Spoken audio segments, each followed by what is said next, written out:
Good evening, everyone. I'd like to call to order the special meeting for the Dare County Board of Education to order. Today is August 5th. We are at First Flight High School. It is 5 o'clock. And at this time, we'll take an approval of the agenda. Madam Chair, approval. We have a motion by Mr. Twitty to approve the agenda. Second. A second from Ms. Lawler. Any discussion? Motion carries. We have an agenda.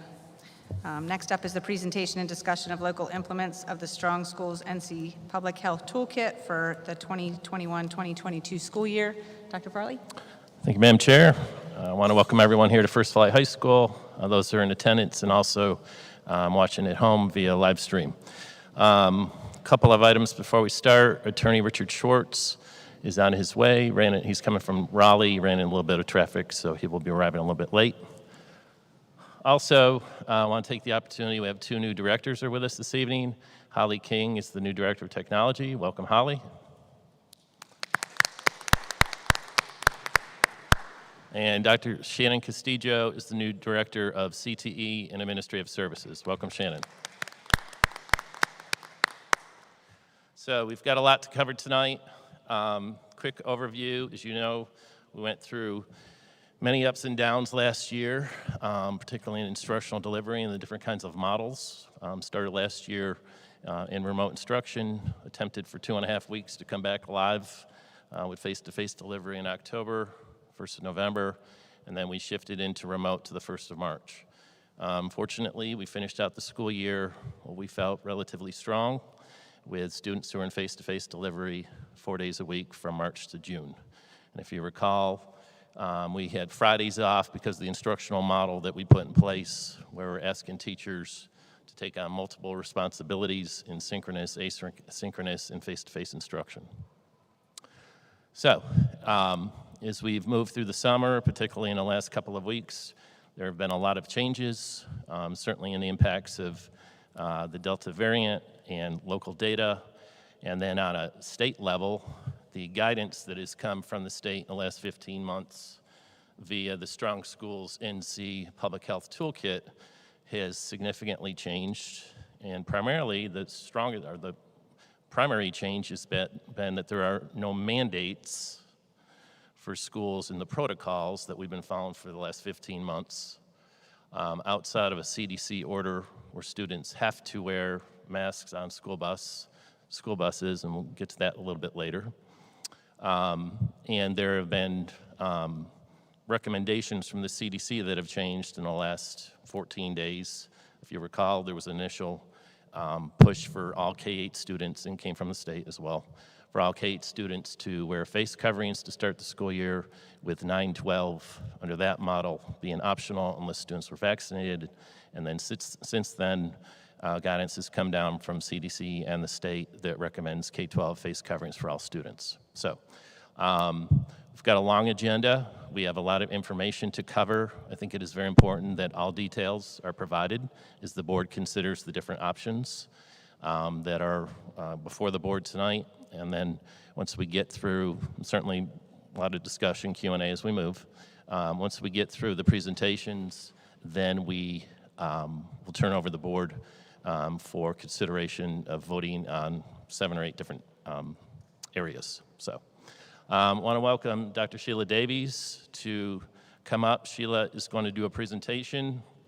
Sheila, of course, is the Director of Health and Human Services in Dare County and the Director of Public Health, and she has put together a presentation based on the data in Dare County, and I will point out that one of the points of emphasis coming from the state in the toolkit is that LEAs partner with local health departments in looking at trends in local data. So let's welcome Dr. Davies. I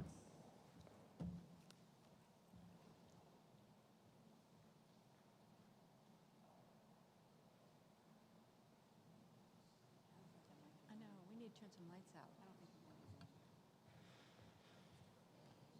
Can you guys hear me? Okay, thank you. Good evening.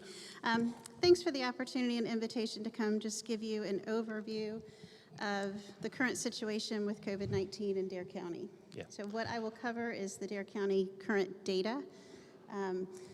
Sheila, sorry for interrupting. Keith, is there some way that we could lower the lights or maybe move the projector up? Because it's very difficult for the board to see the information in that presentation.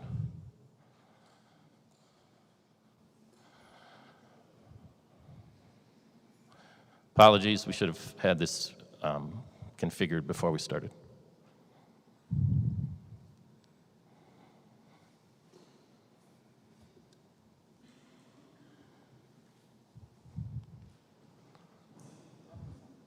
Other side.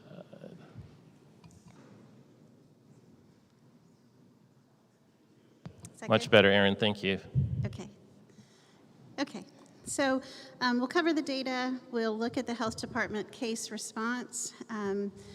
We'll look at what has changed regarding to when I presented last year, specifically with quarantine requirements, give you just an update on vaccine data, and leave you with some key considerations.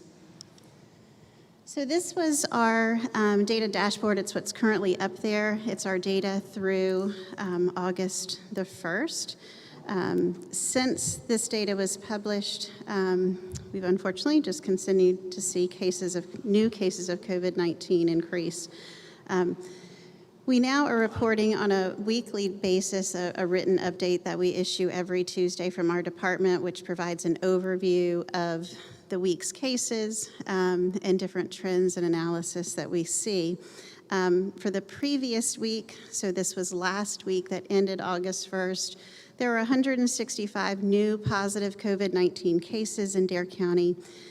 For perspective, last year at the exact same week, there were 43 positive cases. So the same week a year ago was 43. This current week that we're in a year ago, we had 21 positive cases, and we're already, I'll show you here, we're already at 93 cases. That's as effective this morning. Currently, there are 120 active positive cases among,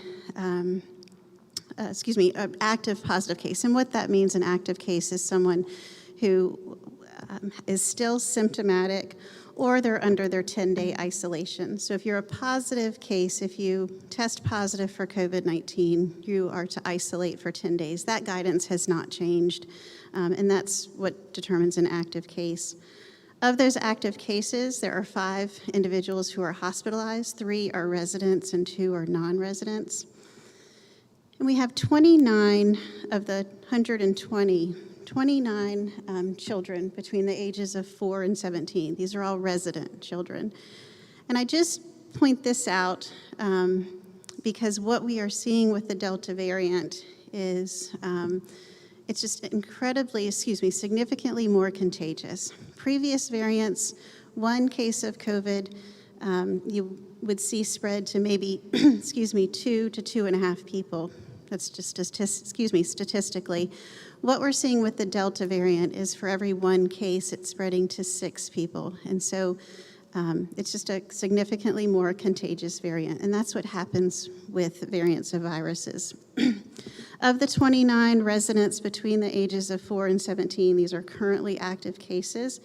13 are among elementary school students, 4 middle school students, and 12 high school students. And again, just for comparison, the same week last summer, there were 23 positive cases. So the guidance, and I think John will be going through the toolkit this evening, often recommends you considering the level of community transmission in your community. And unfortunately, Dare County is in the red, which is on the CDC's level of community transition map, indicates a high level of community transmission of the virus. So it's just letting you know that the virus is highly prevalent in our community, which our data certainly indicates that with the number of positive cases. Last week, Dare County had a 19.7 positivity rate. That rate is calculated by looking at the total number of the total number of tests, and of that total, what % are positive tests. So with respect to operational, heading into school and what's the guidance that we follow and how we will have to respond according to the North Carolina Department of Health and Human Services if there are positive cases. This information has not changed from last year. If there is a positive case, they are required, if they're symptomatic, they're required to isolate for a minimum of 10 days from the date of symptom onset. If they're asymptomatic and they test positive, they're required to isolate for 10 days from the date of testing. So that's where, those dates are important, one, for the individual in the school setting to be able to, whether it's staff or child, to return to school. But those dates are also important when we have to start looking at contact tracing and exposure, evaluating exposures. If there are direct contacts associated with a positive case, those individuals are notified. If it's a school-associated case, are notified by a phone call from the school. This is the same procedure that we followed last year, we'll follow this year. And then we would follow up from our department with a letter that would give the specifics regarding the dates and the quarantine guidance and recommended testing guidance. Where there are changes this year is related to the quarantine information and that we would, or guidance that we would have to follow. The definition of a close contact does not change. A close contact is defined as anyone who has been within 6 feet or less for at least 15 minutes cumulatively over a 24-hour period to a laboratory-confirmed case, or someone who has a symptom-consistent diagnosis. So bottom line, if someone tests positive, we're notified by the most likely urgent care or by the family. They have a positive test result. The definition where we work with a school on identifying direct contacts are individuals who would be around that positive case for 15 minutes or greater cumulatively over a 24-hour period. And that was within 6 feet or less. So what has changed, though, are the 3 exceptions. These exceptions were not in place last year, and certainly they're very relevant to school because one of the biggest challenges last year was the disruption to the school day because of the number of quarantines related to the number of direct contacts. So there are 3 exceptions now to quarantine. The first is individuals who are fully vaccinated and do not have symptoms. The second is people who tested positive for COVID-19 within the past 3 months and have recovered and do not have symptoms. And the third is students who are not fully vaccinated after a close contact in the classroom or other school setting if masks are worn appropriately and consistently by both the person with COVID-19 and the potentially exposed person. So these are big changes to the quarantine guidance. I do want to take a moment to reiterate, because there were questions throughout the school year last year, this isn't Sheila Davies created guidance. This is guidance from the North Carolina Department of Health and Human Services, and our office is tasked with the responsibility to carry out that guidance. But it's not generated in our office, neither is the definition of a direct contact. The quarantine timeline, this is the same as last year. The end of last year, there were modifications to the quarantine timing. So your standard quarantine period is 14 days, but there are 2 options for basically early release, so to speak, from quarantine. Option 1 is 10 days have passed since the date of exposure to COVID-19, and the individual does not have any symptoms. And option 2 is 7 days have passed since the date of exposure. There are no symptoms, and the individual has a negative PCR or antigen-based test no sooner than 5 days from the last date of exposure. If you go with one of the options for early quarantine, the guidance at the bottom is if it is discontinued before day 14, the individual should continue to monitor symptoms and strictly adhere to all non-pharmaceutical inventions, which are wearing a mask and social distancing or physical distancing through the full 14 days. Again, this has not changed since last year. So our process is the same again as last year as well. that when or if a student or staff member is identified as a positive individual, we will work with the superintendent or designee. Often it's Miss Sandy Kinsel. She and I are on speed dial with one another to assess the situation. Sandy works with staff team members to explore what the actual particulars were around the exposure. And then if there are direct contacts that are associated, that list is gathered. The school will notify those individuals, typically with a phone call, and then we will prepare the letter with the specific information on quarantine dates and testing information. And really, the key when you look at quarantine, and while this may not be of popular opinion, but the key to having a smaller number of quarantines is following the new guidance related to the exemption if masks are worn. So if there's masks that are being worn, and certainly vaccination, 'cause if you, one thing that wasn't on the slide, but it's certainly worth noting, though many people know it already, if you are fully vaccinated and you are exposed to a positive individual, you do not have to quarantine as long as you remain symptom-free. So that can come into play for some of your middle school students and high school students who have had the opportunity and are age appropriate to be vaccinated. Those individuals, if they're identified as a direct contact, would be exempt from quarantine.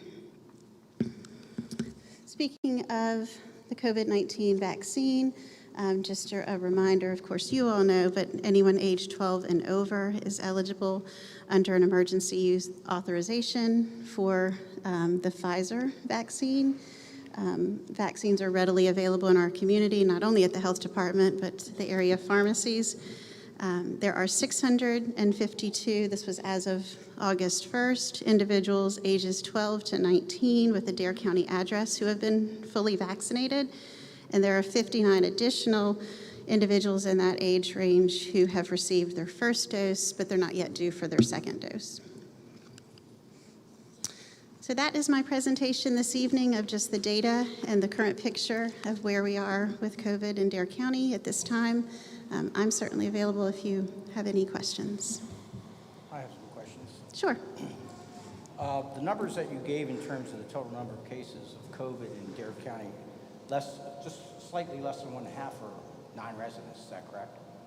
I'm sorry. What was Less it? than 1/2, just barely less than 1/2 are non-residents. With the data that if you're looking at the whole data, I'm looking at the whole data. You had 2,400 people, I think, residents, roughly 2,400 people, and roughly 1,100 people non-residents. So doing the math, it's a little less than 50%. right. Last week it was about 2/3 residents and 1/3 non-residents. And of the numbers that you gave, the 5 hospitalizations, how many of those are children? None of those are children. Do the numbers reflect the number of people who have received the shot but still contracted the virus? Do you take that information? We do track that information. Currently, there are. Can you, Joe, when you speak, would you mind speaking a little more into the mic? It's hard to hear you. That's okay. Thank you. We do track. Those are considered, what you're asking about are called breakthrough cases. A breakthrough case is anyone who tests positive for COVID-19 after being fully vaccinated. Fully vaccinated means at least 2 weeks post their vaccination, second dose or first dose, or Johnson & Johnson, it's only a 1-dose vaccine. So since April, there have been 87 breakthrough cases in Dare County, 29 of those among non-residents. So notwithstanding the fact that they have gotten the shot, they're still contracting it.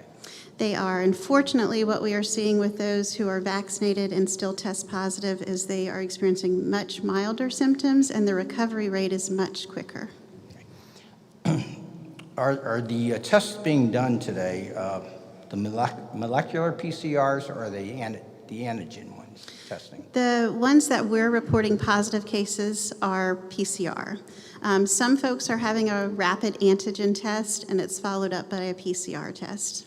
And generally speaking, the antigen tests are basically probable not necessarily confirmed, is that correct? Correct, which is why, those are what are considered the rapid tests that you can go in and get a response, within 10 or 15 minutes. They're not necessarily as reliable as the PCR, which is why most of your providers follow up with the PCR. Okay, and they still may be included in those numbers then? We're only reporting the PCR test, not the antigen.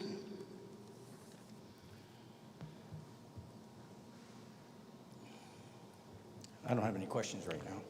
Dr. Davies, I do.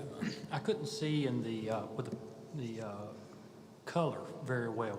Okay. When we say Dare County in the red, what other counties are in the red like we are?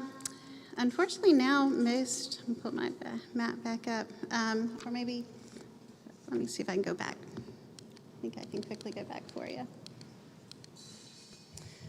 So right now there's only, and you can't see, there's only 2 counties in the yellow in the state. Everyone else is either orange or red, which orange is substantial spread and red is high. And the red counties are highly populated? No, it's, they're showing a high level of community transmission of the virus. So you're seeing basically, bottom line, lots of positive cases. So we're not looking at Mecklenburg, Durham, Raleigh, Wake. I mean, the large populated areas like we are right now, 400,000 plus. Right. So all of the surrounding counties right now to Dare, except for, trying to see, Hyde, are red. So Currituck, it's hard to see on this, Camden, they're red too. But so it's not based on population, it's based on your viral transmission. Okay, thank you. Go ahead. You go ahead, Joe. Yeah, one more question. I think I have one more question. I might have more. But notwithstanding the CDC guidelines, masks, 6 feet, okay, the governor has decided that he did not necessarily want to follow the guidelines because he used the term, we should be wearing masks, not that it's mandatory that we wear masks. Is that fair to say? Actually, just for clarification, he said that you should require mask right now because of the transmission that we're seeing. So what he did is he did not make it a state mandate. He put the responsibility, the burden on you all to make that. But it does state in the language, and I think the superintendent is going to go through that this evening, that they chose to use language should and could as recommendations, but regarding the should guidance, they said should require. But he also could have made it mandatory, too. He certainly could have, absolutely. Thank you. This is probably a really awful question, but when is the last time we've had a death from COVID in Dare County? I don't remember the date, but we have not, knock on wood, had one since this escalation of cases. So it has been back maybe 6 months, 5 months ago. Thank you. Dr. Davies, Frank Hester. When you look at the Delta variants, could it be comparable to like each year in flu season, there's a different strain, and that what we are going through now is just another expansion of COVID, that you could almost expect a new strain on multiple occasions? Sure. I mean, that's what, over time, viruses do. They morph, so to speak, and there's new variants. There's already on the horizon a Lambda variant, but we don't have much information on that yet. So, absolutely.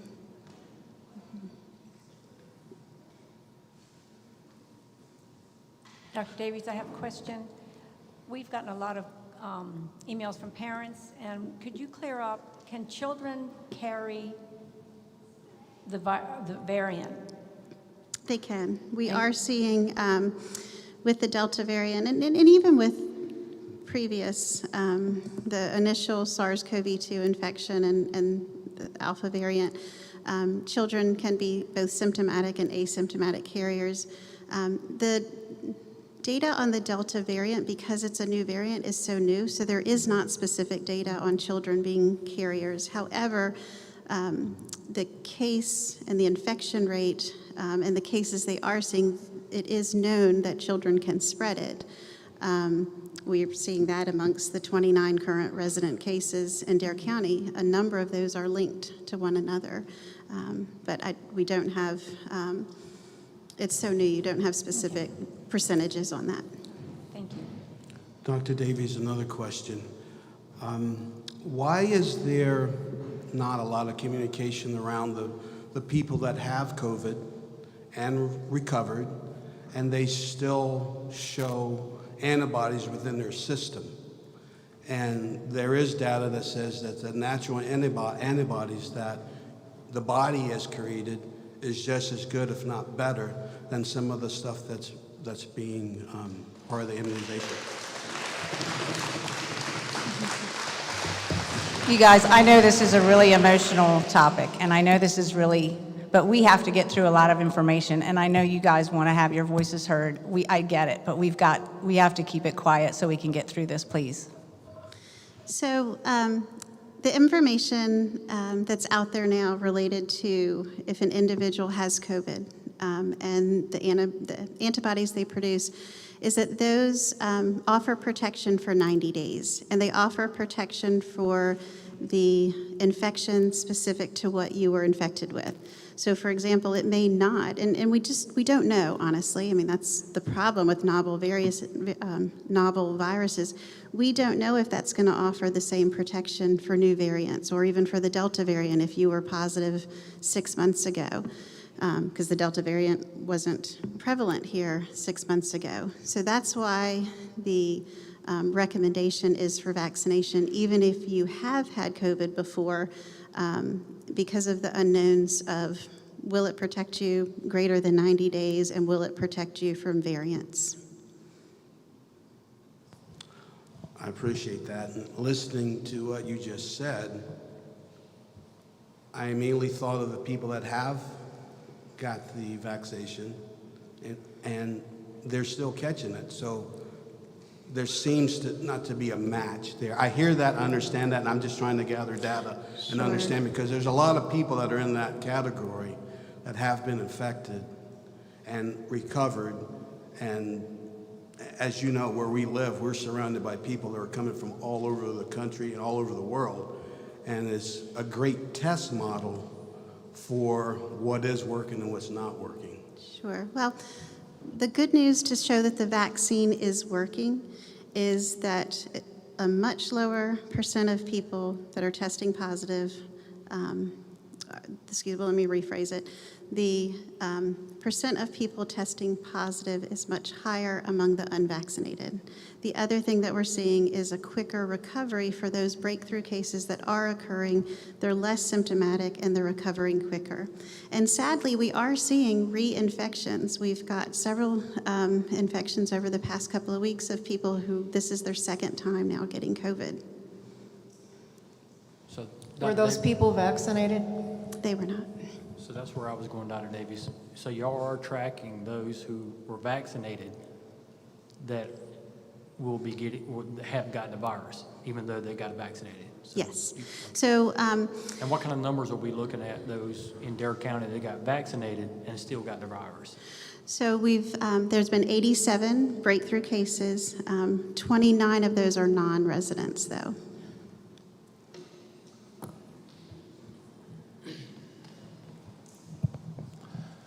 Dr. Davies, what's your recommendation for face coverings in Dare County schools? Well, my recommendation is going to be that you follow the CDC, NCDHHS, and APA guidance, which is what's in the toolkit. And so specifically, it does require universal masking. And that's the guidance that's out there. And throughout this entire pandemic, our responsibility in public health is to follow the guidance and communicate the guidance so we can do the best we can to protect the public's health. An added benefit to following that guidance is a reduction in disruption to the classroom. I think I mentioned we have 29 currently positive children between the ages of 4 and 17. So these are all Dare County school-age children. If they were in school today and we were having, let's just take the elementary group, 13 elementary school children. According to how school was in session at the end of last year, if those 13 children were in school and in different classrooms, that's over 300 children that could be in quarantine. But if they were mask on mask, Please, listen, if we have to, we'll have to clear the gym and you guys can watch it from the television outside. I want you guys to be able to be in here, but you've got to maintain order. Thank you. so if you are following the guidance that's been put in place in the toolkit, not Sheila Davies' guidance, but NCDHHS, CDC, and APA guidance, those quarantines, if they were mask on mask, would not have to occur. We want to see children in school, and we want to see them in school as safely as possible. So, and again, notwithstanding what the toolkit says, the governor's not making it mandatory that we wear the mask. Correct. The governor is asking you to make the decision. Thank you. Dr. Davies, if I heard you correctly, you said there's 29 people that have COVID or between the age of 4 and 17? Is that correct? Currently. Yes, sir. And then you said before, okay, I see it now. I see the errors of my ways. Thank you. No worries.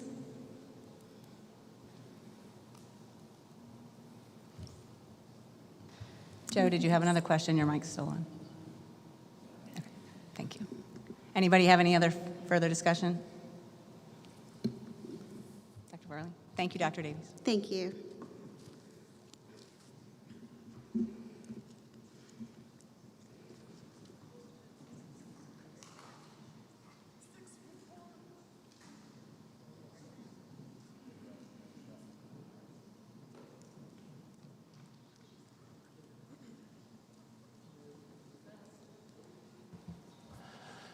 Okay, so at this point, we've got several layers we're going to go through. The updated guidance from the toolkit.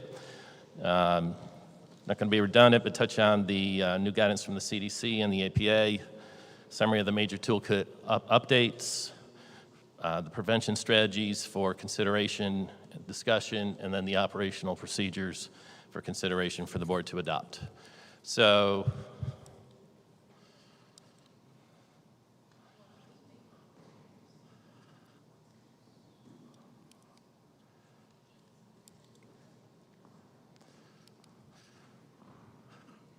need a new battery here, Keith, or what's the deal?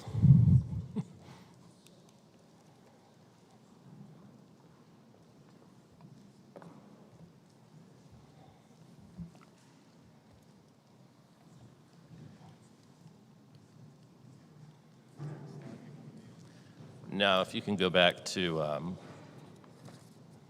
or fast forward to the Public Health Toolkit screen, please.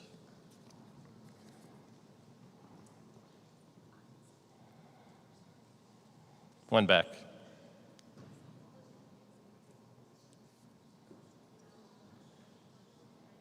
Okay, you're just going to operate from there with this, okay, with the slides. Okay, so it's important to know all the information that is being shared tonight comes directly from the Public Health Toolkit that North Carolina Public Schools are supposed to consider. So, next, thank you. So the Centers for Disease Control's, the CDC, came up with new guidance on July 9th, and that included prioritized in-person learning, vaccination, masks should be worn indoors by all individuals who are not vaccinated, and layered prevention strategies. On July 27th, they then updated that information and recommended universal indoor masking for all individuals regardless of vaccination status.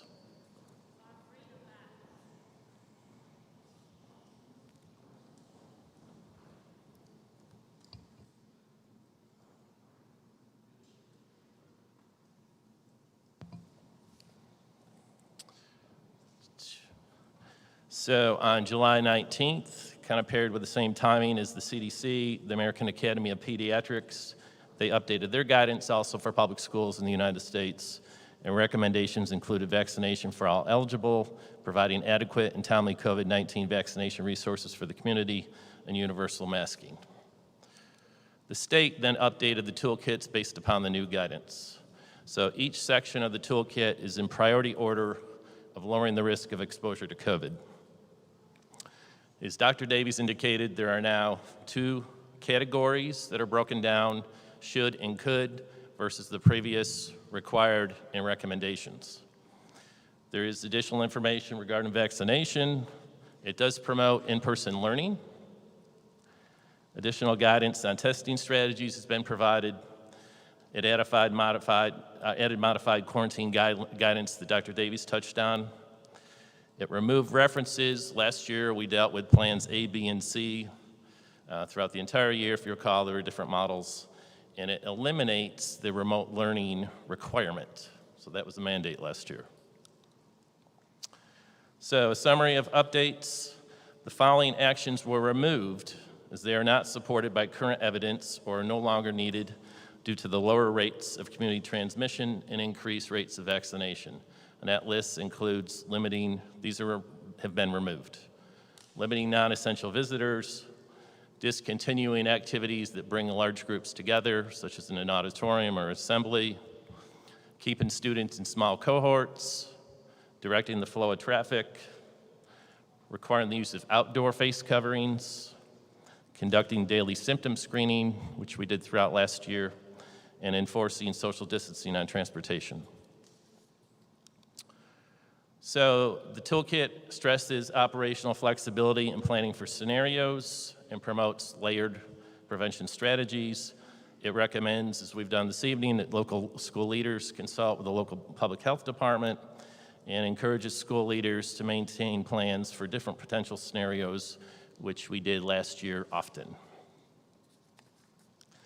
So the prevention strategies in order of priority that the state and the CDC see is the most impactful in addressing mitigation of spreading the virus. Promoting vaccination or vaccination, cloth face coverings, physical distancing and minimal exposure, testing, handling positive, suspected, presumptive, or confirmed possible cases, cleaning and hygiene, transportation, water and ventilation systems, protecting the vulnerable populations, and then additional considerations. So I'm going to go through all of these somewhat rapidly as the board has had access to this presentation previously.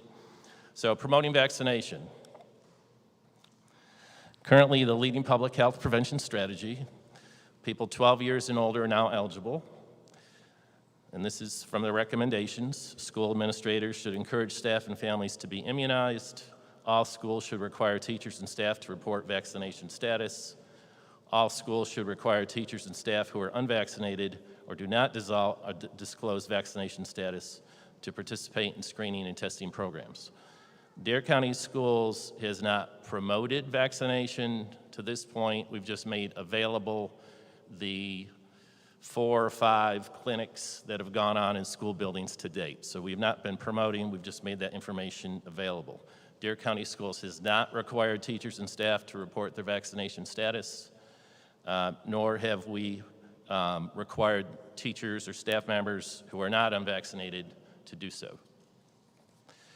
Also, with promoting vaccination from the state, to promote vaccination, schools can encourage teachers, staff, and families to get vaccinated as soon as they can.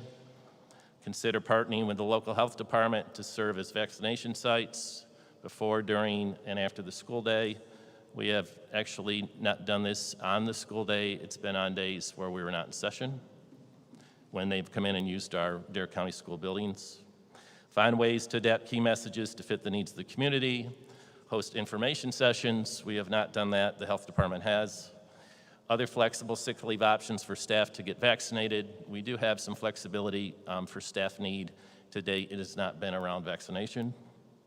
Promote, again from the state, promote vaccination information for parents during the kindergarten transition and registration process. Provide students and families with flexible excused absences.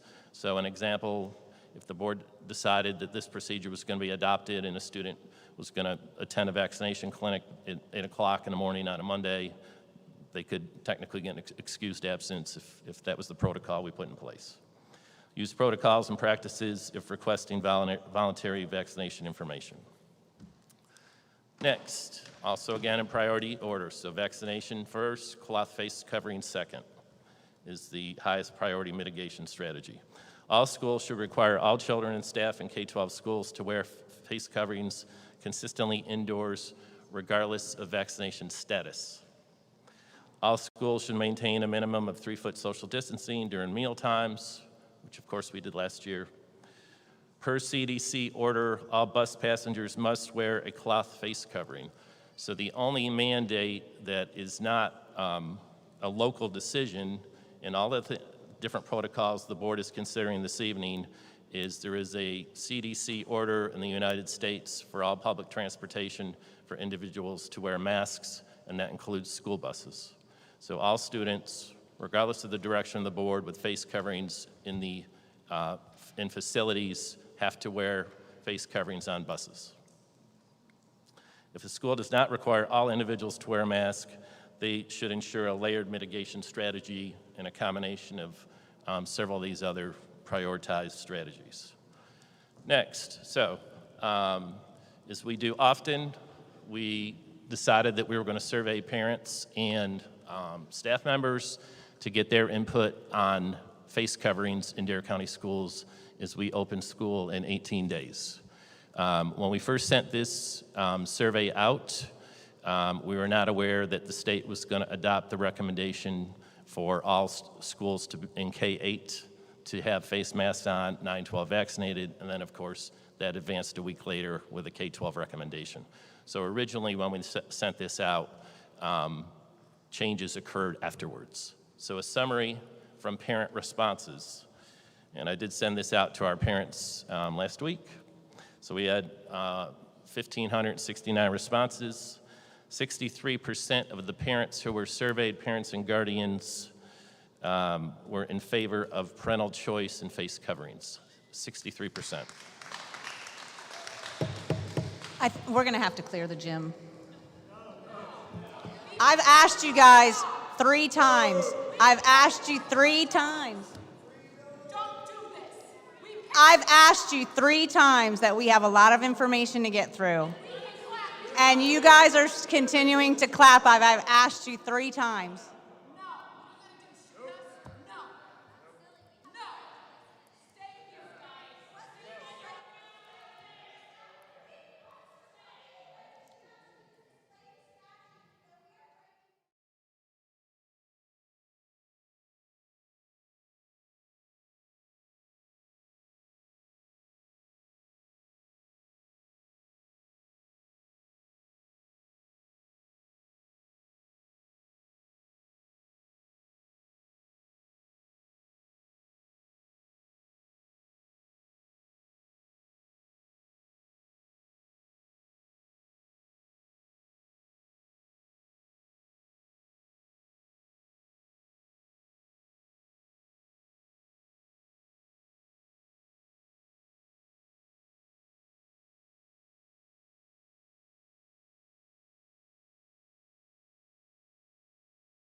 So, meeting is now back in session.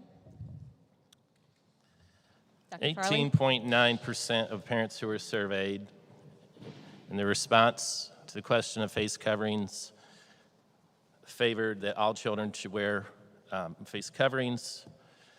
17.8 were in favor of all children and staff K-8 and unvaccinated individuals in 9-12 to wear cloth face coverings indoors. The staff response was very similar. 60.5% of staff were in favor of parental choice. 21.3% were in favor of all children and staff K-8 and unvaccinated individuals in 9-12 wear cloth face coverings indoors. 18.2% were in favor of all individuals in the school system, vaccinated or not, including staff wearing face coverings. A summary of feedback. So as we always do when we survey parents and staff, we ask for comments, and we extract a lot of information and get a lot of feedback in that process. Parents who were pro-parental choice in the survey, a summary of comments are as follows. Masks interfere with learning, especially for those with special needs. Medical conditions, cleanliness of masks create other health concerns, such as asthma being triggered, headaches. Constitutional and parental right to choose based on beliefs and values. Inconsistent and no mask use throughout summer activities. Vaccine rates make masks unnecessary, and science doesn't support mask effectiveness, especially in young children.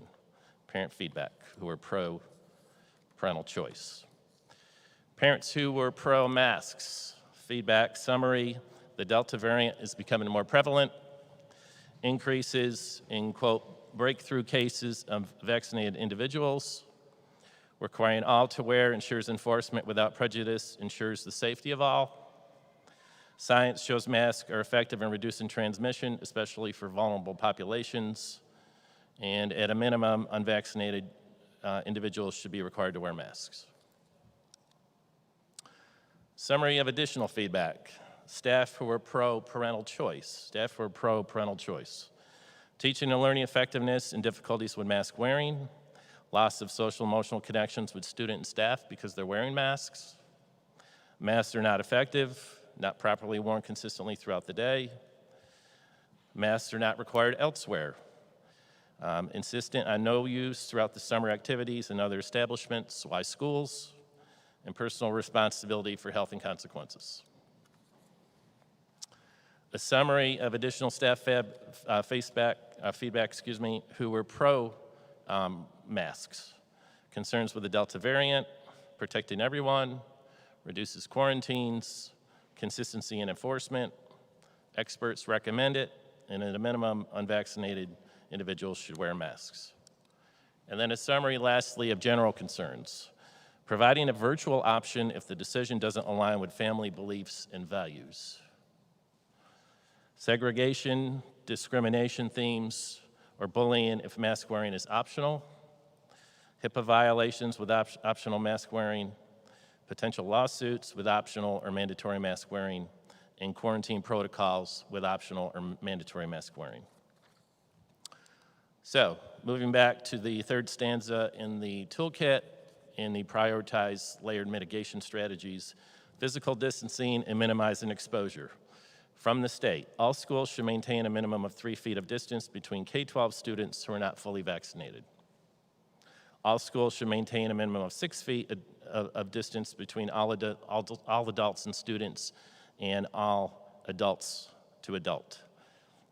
All schools should also follow recommendations and interim guidance for administrators and participants of youth, college, and amateur sports programs. In studying those recommendations and interim guidance, it's very similar to what we're doing through the North Carolina High School Athletic Association, and there is a DHS interim guide for athletics as well. So everything that the North Carolina High School Athletic Association has adopted comes from part of that science and guidance. Next, testing. So school COVID-19 testing programs are now available at no cost that include both screening and diagnostic testing. These are actually available in schools, and there are pilots in school systems throughout the state that are adopting this. The difference between screening and diagnostic, screening is when someone does not have symptoms, and a diagnostic test is when someone has symptoms. The recommendation, if a school system or schools adopt a testing protocol to be effective, the recommendation is to do it at least once a week. Schools could consider multiple testing or screening strategies, such as an example of screening 10% randomly of your students. Some school systems may opt to test just student athletes. Next recommendation under testing, all schools should require teachers and staff to report vaccination status and require those who are unvaccinated or do not disclose vaccination status to participate in screening or testing programs. Schools should refer individuals with COVID symptoms to diagnostic testing. Schools should offer free rapid antigen testing on school site, and schools should incorporate a testing strategy. Next, handling possible, suspected, presumptive, or confirmed cases of COVID-19. Dr. Davies covered much of this. I think what is key in the new guidance from the CDC, there's now an allowance if 2 students are wearing a mask and one of the students is an identified positive case of COVID, that the other student with a well-fitted mask does not have to quarantine. However, that guidance is only recommended or allowed in schools with universal masking. Or if the Board of Education decided that there would be parental choice, then the only way that students could not be quarantined in those situations is if everyone in the class had a mask on. So, to repeat, that is new guidance, and if there's universal masking and there is a student who's confirmed positive, students now in those situations do not have to quarantine, which would significantly reduce the numbers of students who are quarantined. Next, under this heading, all schools should have staff perform self-monitoring of symptoms. Families should conduct home-based screening following typical school policies for children who are ill. Interestingly enough, the Department of Health and Human Services does not recommend daily COVID symptom screening for all students at school entry. So if you recall, as we moved through the school year, when we were in face-to-face delivery, we had temperature check stations. Many of our schools had 2 entranceways with the infrared temperature gauges in stations, and then we also did the text message system for the daily health attestation, 3 questions. So the recommendation is not to follow those strategies anymore. Lastly, under this area is continue to implement cleaning and disinfecting procedures following CDC guidelines. Quarantine guidelines are next. Dr. Davies covered this summary, unless the board would like me to review these again. Otherwise, I can keep moving. Okay, keep moving.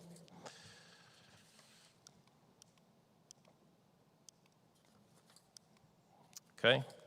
Under cleaning and hygiene, all schools should provide adequate supplies to support healthy hygiene behaviors, hand sanitizers, soap, 60% alcohol in sanitizers, so on and so forth.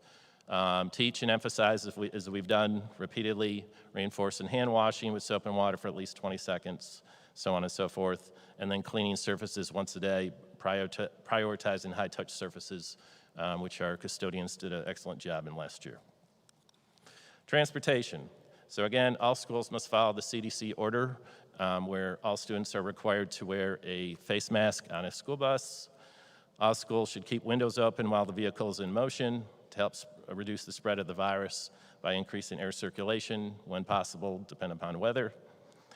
All schools should clean transportation vehicles regularly, and all schools should provide hand sanitizer on buses. That's a summary, and we've got a list of other 8 to 10 other transportation protocols. Water and ventilation systems. All schools should ensure ventilation systems operate properly and increase circulation of outdoor air as much as possible by opening windows and doors, using fans or other methods, and we'll talk about our HVAC systems and how that's impacted by that recommendation. Schools should consider ventilation system upgrades, should improve central air filtration, and take steps to ensure all water systems and features are safe to use after a prolonged facility shutdown. And if you recall, last year we were not able to use any of the water fountains throughout the school system except for a few units we had where students could access water in a bottle. So we've had to reboot and do a lot of work in facilities in anticipation of having to use water fountains again this school year. Airflow in DCS facilities. So Dare County Schools has air filters that meet all the test requirements that are recommended by the EPA. And if you recall, we discussed this last October when we were tackling some of the standards that were in place. And we actually have high MERV, which is minimum efficiency reporting value, standard in all our schools, extremely high. Air exchange rates are important and is determined by the size of the unit, the space it provides, and often includes person count within a space. Our HVAC systems are complex and are designed according by ASH RAE standards. That's the American Society of Heating, Refrigeration, and Air Conditioning. We control outside air with dampers, economizer enable features, COT set points, and outside maximum air maximum flow. Different areas of the schools require different needs in terms of air exchange. So for example, a carpentry shop requires a much higher rate because of the amount of dust, paint fumes, and so on in the air. Common areas with larger occupancy limits, such as a gym or cafeteria, require a much higher rate as well. So if CO2 within a space climbs to a point over the set point in the space for parts per million, then the system goes above design, exhausts the building, and brings in 100% fresh air. Our facility team does consult with a mechanical engineer and industrial hygienist as needed to include annual indoor air quality checks of our schools. We are very fortunate because we have several schools that are excellent facilities, unlike many North Carolina schools that may have 50, 60, 70-year-old schools. So we are in very good standing in terms of airflow. Lastly, in this category under windows and fresh air, when we open windows inside our schools, there are a few things that happen. So one of the recommendations is to open. However, our buildings are designed to operate as a closed envelope, meaning windows and outside doors shut. The air exchange rates discussion revolves around this topic pretty heavily. Our HVAC systems operate on multiple inputs that generate from humidity readings, CO2 return, and supply air temperature, space temp, and many more common problems can occur if we are opening windows. So if we do open windows in our facilities, it allows dust, dirt, pollen, other allergens inside, could create condensation problems in multiple classrooms and offices around one unit. So summary there is we are meeting all the standards well and above the EPA and what the state expects for us, our schools and our facilities as it relates to airflow. Covered this. Last couple of sections in the toolkit, protecting vulnerable populations. All schools should consider including possible accommodations on health-related plans to limit risk for exposure for students with special health care needs. All schools should enable teachers and staff who self-identify as high risk from COVID to minimize face-to-face contact, which we certainly did last year. And schools should create a process for students and or their families, teachers and staff to self-identify as high risk from COVID-19 and have a plan in place to address requests for alternative learning arrangements for work or reassignments. Schools should implement remote or other learning opportunities or options for students not in school due to isolation or quarantine requirements, so thus a medical allowance. Next, not in the toolkit, but something that the board will want to consider. So virtual. So the virtual option, as stated previously, is no longer mandated as it was last year. And if you recall, in our June meeting and a couple of committee meetings leading up to that meeting, the board was not in favor of offering a virtual option coming into this school year. It is not sustainable financially for us. Many school systems who have a virtual program are much larger than Dare County Schools. And really what we did last year, our teachers were amazing and all the different responsibilities that we had that they were taking on, but it's not sustainable long-term. And if the board were to adopt a similar hybrid virtual program like we had last year, then the only way that we could pull that off with all the restrictions, responsibilities on teachers would be to move back to the no schools on Friday model, which no one wants. Given since June and the direction from the board, with the rise in data locally in COVID, with the now Delta variant that is present, and the now direction that the board can take versus the mandates from the state, the district could offer a virtual option. So if the board directs us to offer virtual, it is possible, but it will look much different. So a potential 2021 virtual option would have to be significantly scaled down in terms of instructional delivery. The 612 model would be solely delivered through the Apex platform, which many of our students already take classes on, and or virtual public schools. So this would be a very independent way of providing 612 students with a virtual option. It is not preferred, it's not the preferred best option for instructional delivery because nothing can replace face-to-face instruction. However, it is possible for us to provide that program. It would take a small cadre or group of 612 teachers who would have oversight in checking attendance, grades, being available in office hours for students who may have questions. But we do not have in this model the ability to do the synchronous instruction like we did last year. So if the board desires to offer the virtual option 612, that is what it will look like. Can I ask a quick question? Yes, certainly. Under that Apex system, is there a cost to the district for that? We already have Apex available in our school system. There may not necessarily be a significant additional cost. It would depend upon how many kids were taking courses. It would be the time from the other teachers. Right. So Apex is already available 612 right now. That would not be a drain financially. If there was an uptick in virtual public school courses, then that would be a cost to the district. But we are a district that has so many dual enrollment courses and students who take virtual public school courses, it would not be a significant financial impact. The financial impact comes into play if we have got to hire additional teachers, or if we've got to provide opportunities for teachers to have to teach during their planning period and then provide them with some type of a stipend. Teachers in the state of North Carolina have to be provided a planning period. So it's not going to be a stretch financially in that model. It's not going to be a what?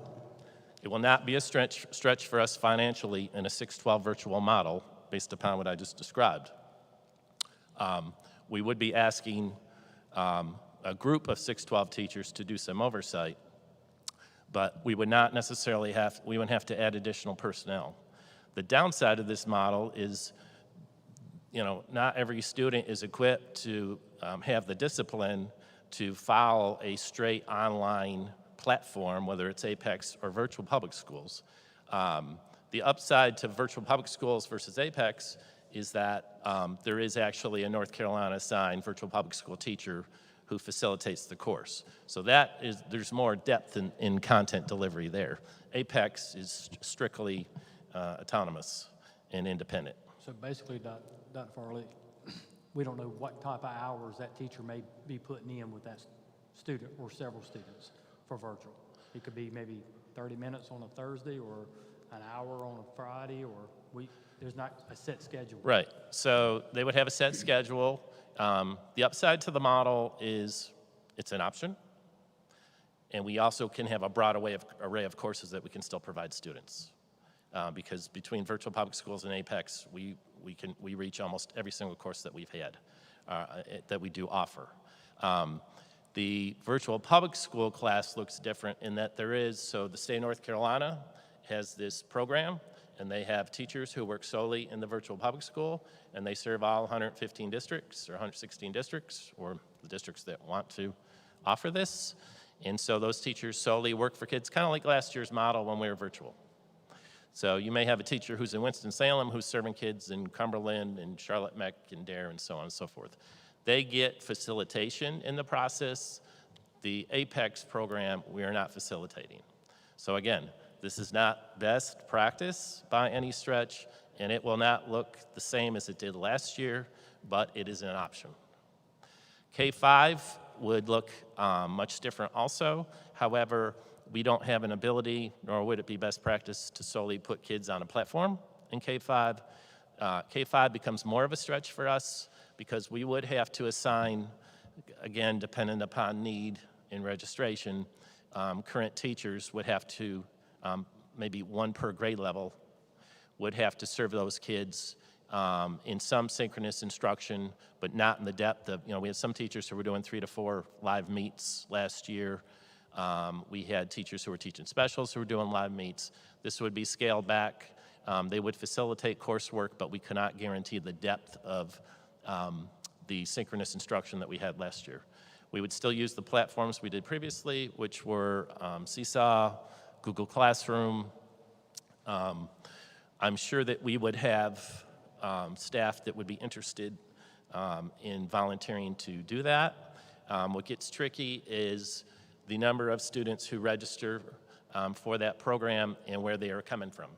So if, example, let's say there was 16 students in kindergarten, the board decides virtual, and there are 16 students in kindergarten, and 4 are from Kitty Hawk, and 4 from Negs Head, and 4 from First Flight, and 4 from Cape Hatteras Elementary School, and 2 from, let's say we go to 18, 2 from Manio. We're spread all over. We can't peel off a teacher because all those classrooms have still got 14 to 16 kids in them, okay, in that example. So that's where it gets tricky. Now, where it is much more feasible for us to manage is if 20 first graders at Kitty Hawk all decide that they want the virtual option, then we could take one of the current teachers and they could teach virtually. So it's trickier. It's not the best preferred staffing pattern, and we would have limits based upon the number of teachers that we may have to move, but it is possible. Also aligned to this in K-5, last year we provided students who are in the dual language program a virtual option, and that is impossible to staff based upon where we are with our current program.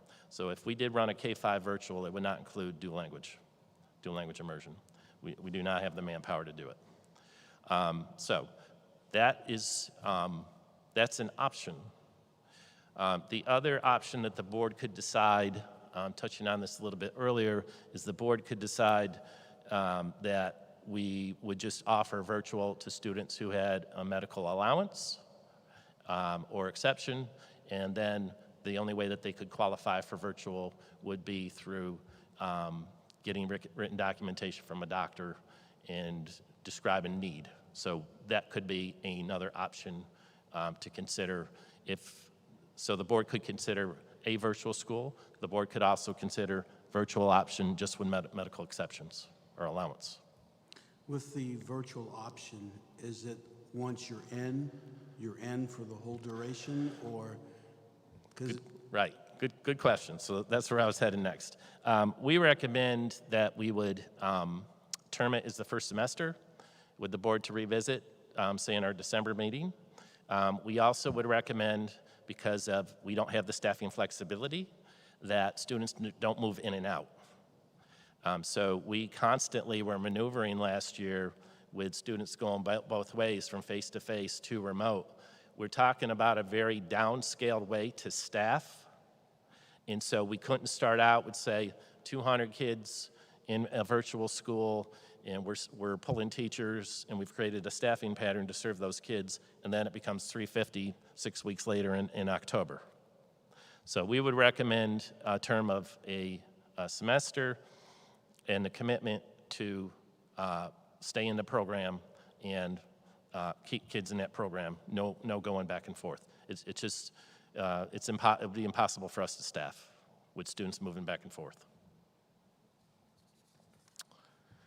Additional considerations, we recommend that we continue the grab and go meal process, both in breakfast and lunch, that we had put in place March through June. This cuts down on the number of students in the cafeteria at one time, and also keep in mind, best practice or recommendations would not be to put 200 kids with masks off into a cafeteria. So we recommend the same procedures with grab and go for both breakfast and lunch. And then in some of our schools, particularly in larger cafeterias, we were able to have a rotation system. So there might be 2 of the four second grade classes who were in the cafeteria at one time. So that's kind of school specific. If the board decided that there would be parental choice on face coverings, we feel it would be necessary to have some way for us in attendance tracking to, our teachers would have to keep track of who is wearing face masks and who is not, primarily because of quarantine investigations.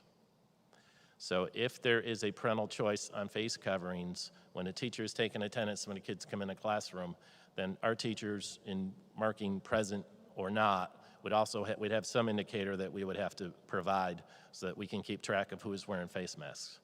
This is particularly important and can be effective in 6-12, where we don't have as much movement in classrooms, and we would have to have this could cut down potentially in some of the quarantine situations that we're definitely going to encounter, particularly if there is parental choice on face coverings. And that's just a procedure we could work through. That's not going to be too much of a strain. Students who are quarantined this year, keep in mind last year for 80% of the school year, we had virtual options, particularly for student athletes who had to be quarantined. And so it was much easier for us to deliver virtual instruction during periods of quarantine. We do not have that option this year. So if there is a virtual option, it is very downscaled. So the teacher of record, if a student is being quarantined, would provide assignments for the student. And that could look many ways, from packets going home to email mom or dad, or many of our teachers, 6-12, are adept at providing lessons in Google Classroom. So there could be some virtual there, but that will be at the teacher's discretion. So, operational procedures for the board to consider and vote. And this, again, is in the priority order of the layered mitigation strategies that has been provided by the state. Promoting vaccination, using face coverings in schools, indoors, virtual school option, which is independent of the toolkit, as we've talked about. That's a Dare County decision. Conducting daily symptom screening and temperature checks, which the policy committee recommended we still consider. Enforcing social distancing on school buses, COVID testing options on DCS campuses, and collecting vaccination data of staff and students.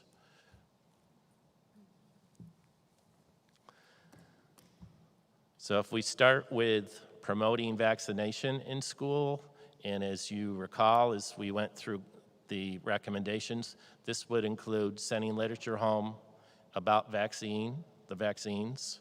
This could include having meetings available for the public that is led by the Dare County Health Department in schools. This could include conversations in schools about promoting vaccination. This could include promoting vaccination through the athletic departments. There's a broad array of ways that the state is recommending schools promote vaccine and vaccination. I would see this in kind of two lanes. One could be the full campaign of promoting vaccination. The other, really three options: don't do it. Go deep into a broad array of information going home. Or a third, kind of in between, could be information is available on our COVID-19 website. We currently are not promoting the vaccine or the vaccines in Dare County schools. It is a recommendation from the state and for the board to consider the direction that you would like to provide us. Madam Chair, I recommend not to do that. Not to do which? There was 3. Promote, excuse me. Promote. Okay, so I recommend not to promote the vaccine. what about having the information on our website for people that can, a resource for them to go to? Well, I currently think Dare County has plenty of websites. And Dr. And- Davies Okay. has done her job, and I think it needs to stay there. Yeah, and I have if the county wanted to use one of our facilities, we pretty much have to let them use it, so. The county owns our facilities. Right, so we can't really say, no, you can't use it. That is correct. Okay. What we So could they have control access is to the it if they timing. need it. We don't need to make that Well, I determination. don't think we need to make that determination. Okay, so are you making a motion that we do nothing, no promotion at all? No promotion whatsoever. Second.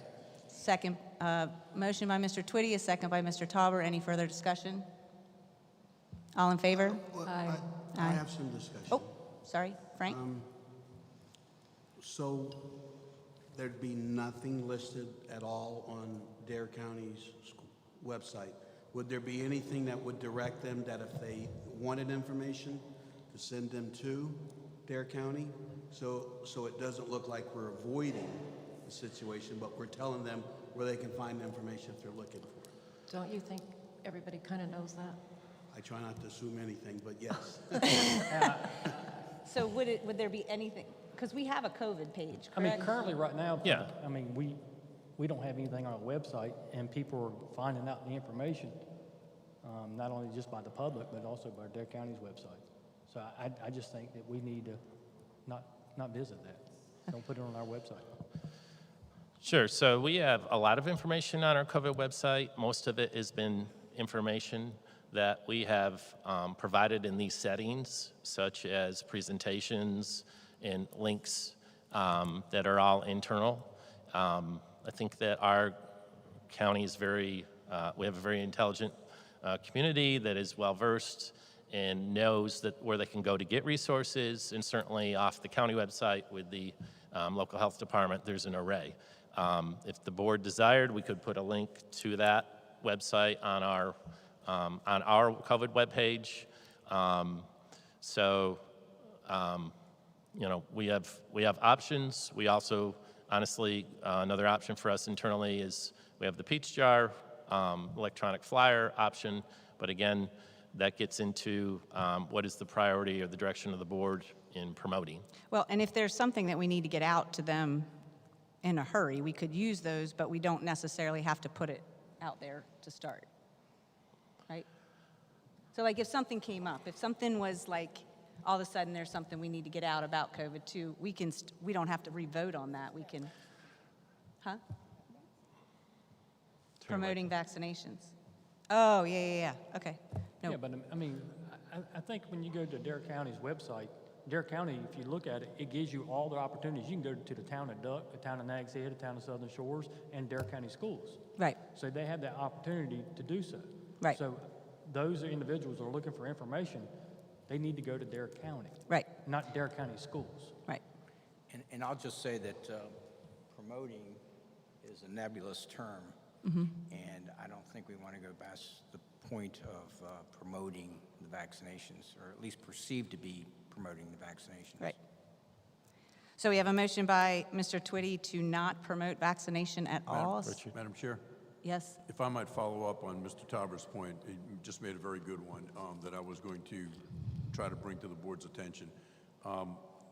The list of things to consider and vote on follows the toolkit fairly well. And in the toolkit, the number one recommendation for, as Dr. Farley said, the toolkit's listed in priority order. And the first priority is promoting vaccination. And I think you should have some clarity, or at least a clear understanding of what the motion encompasses, when the motion, as I got it from Mr. Twitty, was that we do nothing to promote vaccines. Under promoting vaccination, there are a number of different things that are listed in the toolkit, including such things as offering flexible, supportive sick leave options for employees to get vaccinated or who have side effects after vaccination, or providing students and families flexible options for excused absences to receive vaccinations or for possible side effects after vaccinations. So I don't know if your motion is intended to encompass all of the things that are in the toolkit under promoting vaccinations, or if you're specifically referring to the district not actively promoting people getting vaccinated. That's correct. That's what I'm looking at. The latter is what you're doing, not what's included in the toolkit. Not what's in the kit. So it's not intended to, for example, give people flexible leave options or excused absences No, I would assume for that side would be, effects. I would assume that would be the staffing under Dr. Farley's allowing the teachers, school administrators, that needs to take that time to do so, that normally works in-house at the central office level, not at the school board level. So flexibility with staff leave and needs Yeah. versus Versus the- disbursement of literature, holding events. Yeah, I've not realized that we, as a school board, allow somebody to take sick leave. I think that came from the school administrator and at the central office level, not at the school board level. So do we need to amend that? I'm sorry, I didn't understand. Well, I just don't, we're not in the day-to-day world of asking for sick leave to go to a doctor visit. That is at the school level, and then it takes from there. And under this protocol, I just don't think that we need to promote vaccination. But the other part of that picture that you're showing, it should take place under the day-to-day routine from Dr. Farley and his staff. So allowing, So if I might, would it be correct to, if you were to rephrase your motion, are you trying to say that the school system not actively promote individuals getting vaccines? That's correct. Yes. Thank you. That would be fine. so a motion by Mr. Twitty to not actively promote vaccines. Yes. But the Second. the toolkit stands. What's that? The toolkit will stand. The rest of the toolkit stuff stands. Unless you do otherwise, unless you Yeah, choose. I mean, just I'm trying not. to You're fine with the rest. So we're just voting to not actively promote vaccines. That's correct.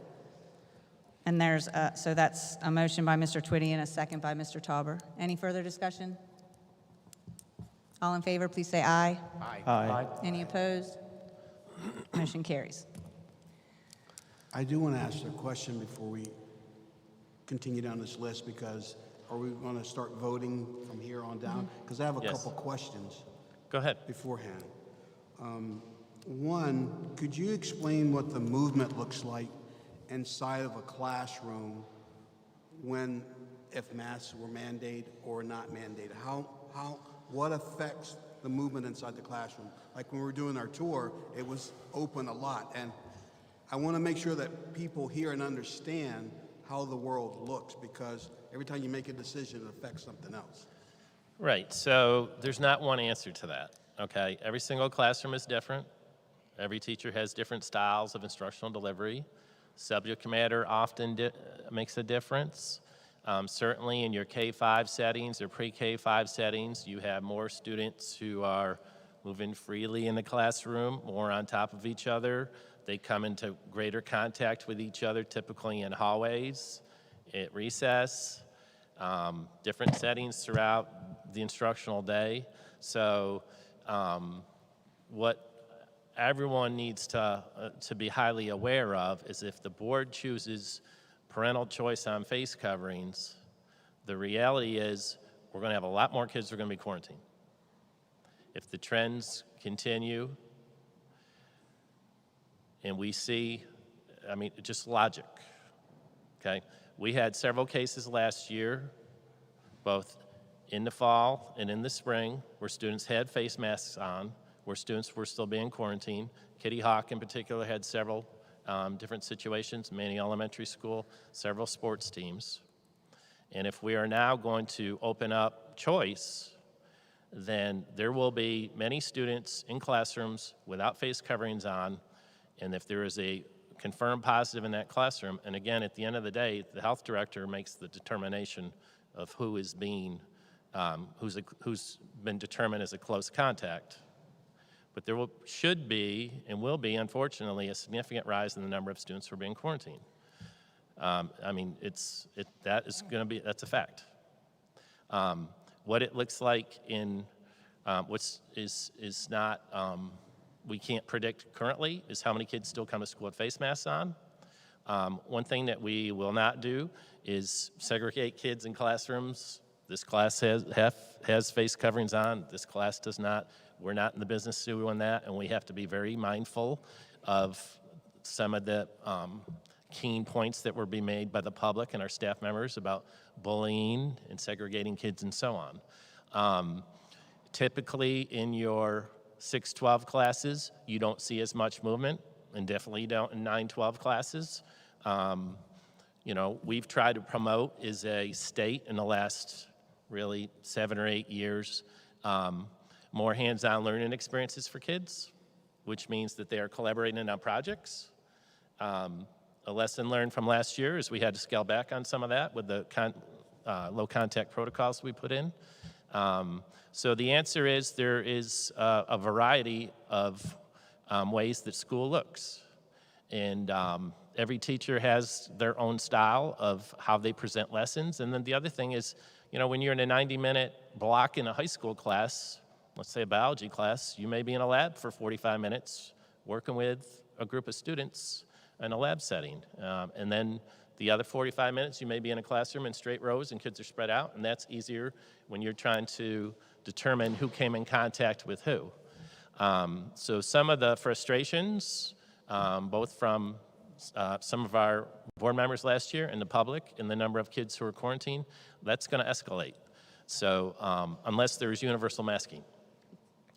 But if you're vaccinated, and I understand the 12 and under, but if you're vaccinated, you don't have to quarantine, correct? Correct. So we won't, and a large portion of our staff are vaccinated, correct? So we won't have as bad as staffing issues as we had before, because the Correct. quarantining last year with the staffing issues was the main, I mean, that was a big deal. Yes. So when we So returned. we won't have that obstacle. Right. And so, you know, as you recall, one of the reasons we started in March is like February 27th, everyone who participated in the vaccination process, 80% of our staff were vaccinated by March 1. And then since then, we've had several other who've been vaccinated. Some have gone to other counties. So unofficially, we think that number's around 90% of staff. We're not, we don't have much trepidation with currently with what we know about staff members who are vaccinated and concerns about quarantine. It's more with students who are under the age of 12 and what the impacts are going to be, and certainly students 12 to 18 who've not been vaccinated who will come to school without masks on. So there is no doubt that the number of kids who are going to be quarantined will go up, and potentially significantly. Do you have, Go first. one other quick question, a little off the track.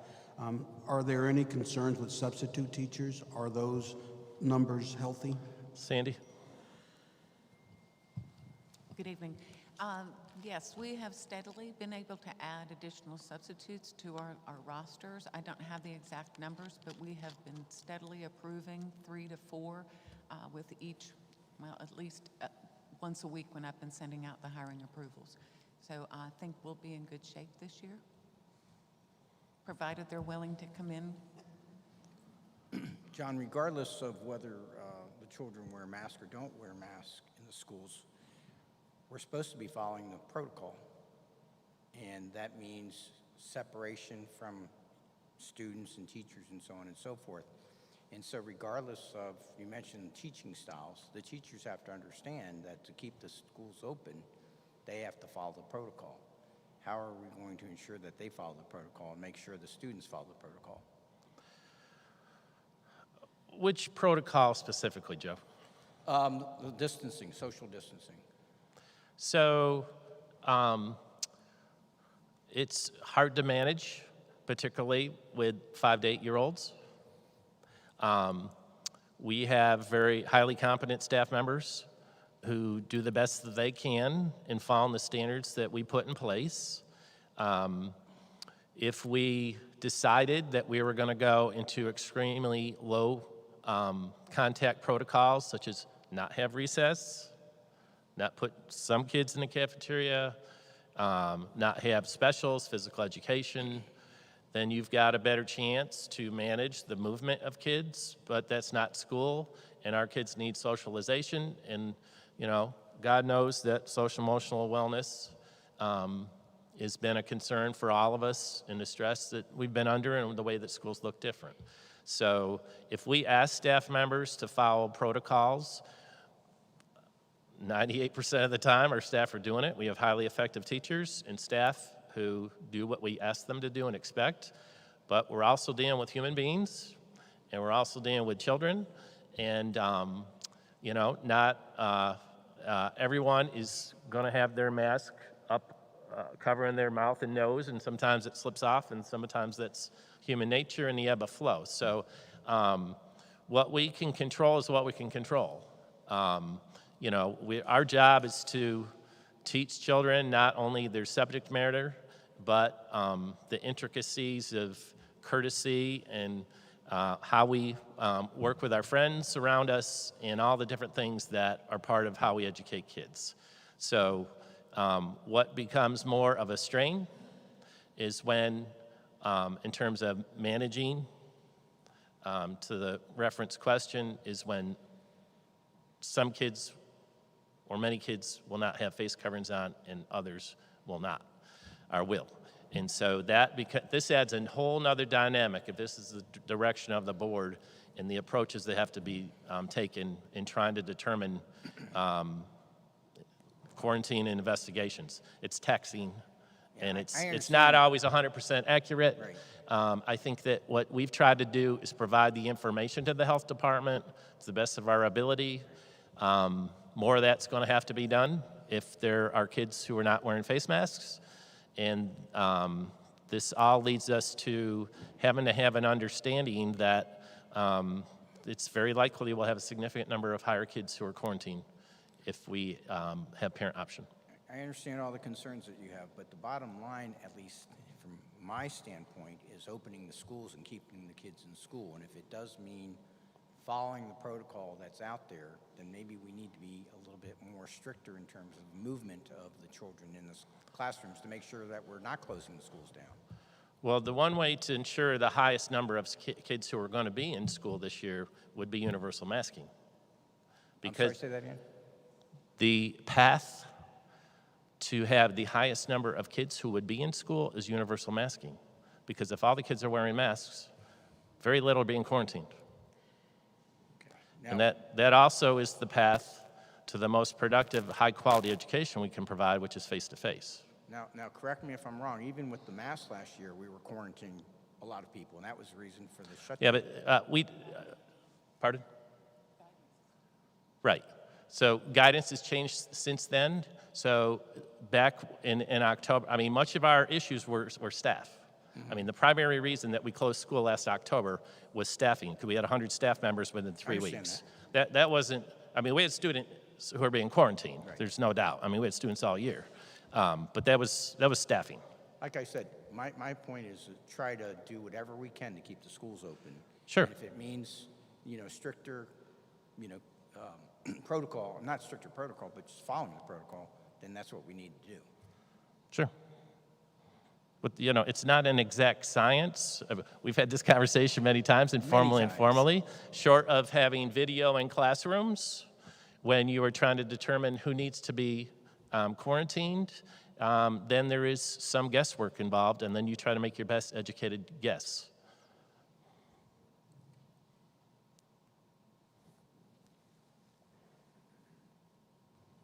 Is there any further discussion? So we need to vote on the use of face coverings indoors for students. Students first. Students and staff. Students and staff, yes. We'll tackle visitors in a minute. So I think visitors fall in line with what the direction of the board's going to be. Yeah. Staff yes. So. Okay. So, I'll make the motion that the parents make the decision in terms of whether their children wear a mask in Dare County schools. before we go to this vote, please, you can raise your hands. Please do not yell out. Please do not. Okay, we have a motion by Mr. Tauber to allow parents' choice. Parents to make the decision in terms of whether their children wear masks in Dare County schools or not. I second that. And we have a motion by Mr. Tauber, a second by Mr. Twitty. Is there any further discussion? I have a statement. Yep. I want you all to know I read every response, and I appreciate everybody's comment. And I really want to get rid of the masks, and I understand everybody's frustration. This is a very complicated issue, and I do not take it lightly. This has been the hardest decision I've ever made, but I believe we should follow the extensive research that has been conducted on COVID and follow those guidelines. My concern is that we will have to take other drastic measures if we don't try to contain this virus. Therefore, I respectfully will vote no. Thank you, Margaret. Anybody else? Anything you want? Madam I'm, Chair, yes. to be clear,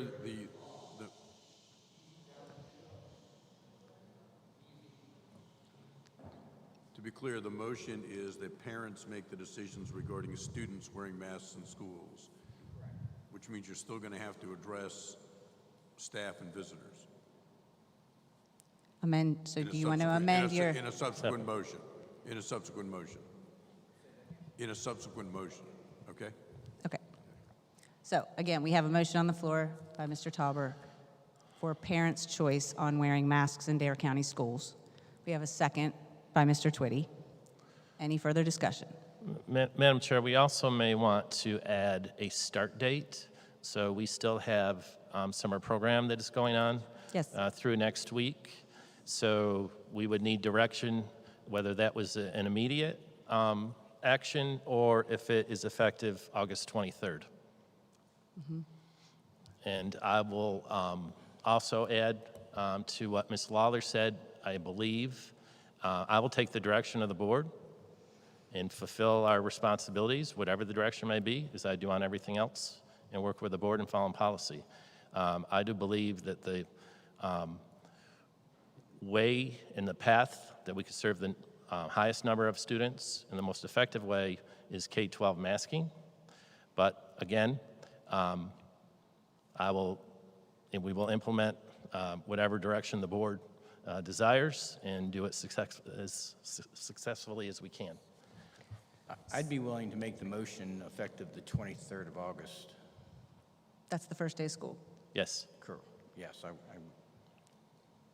So, Was that a revised motion? yes, it is. Okay, you need a second? I would second that.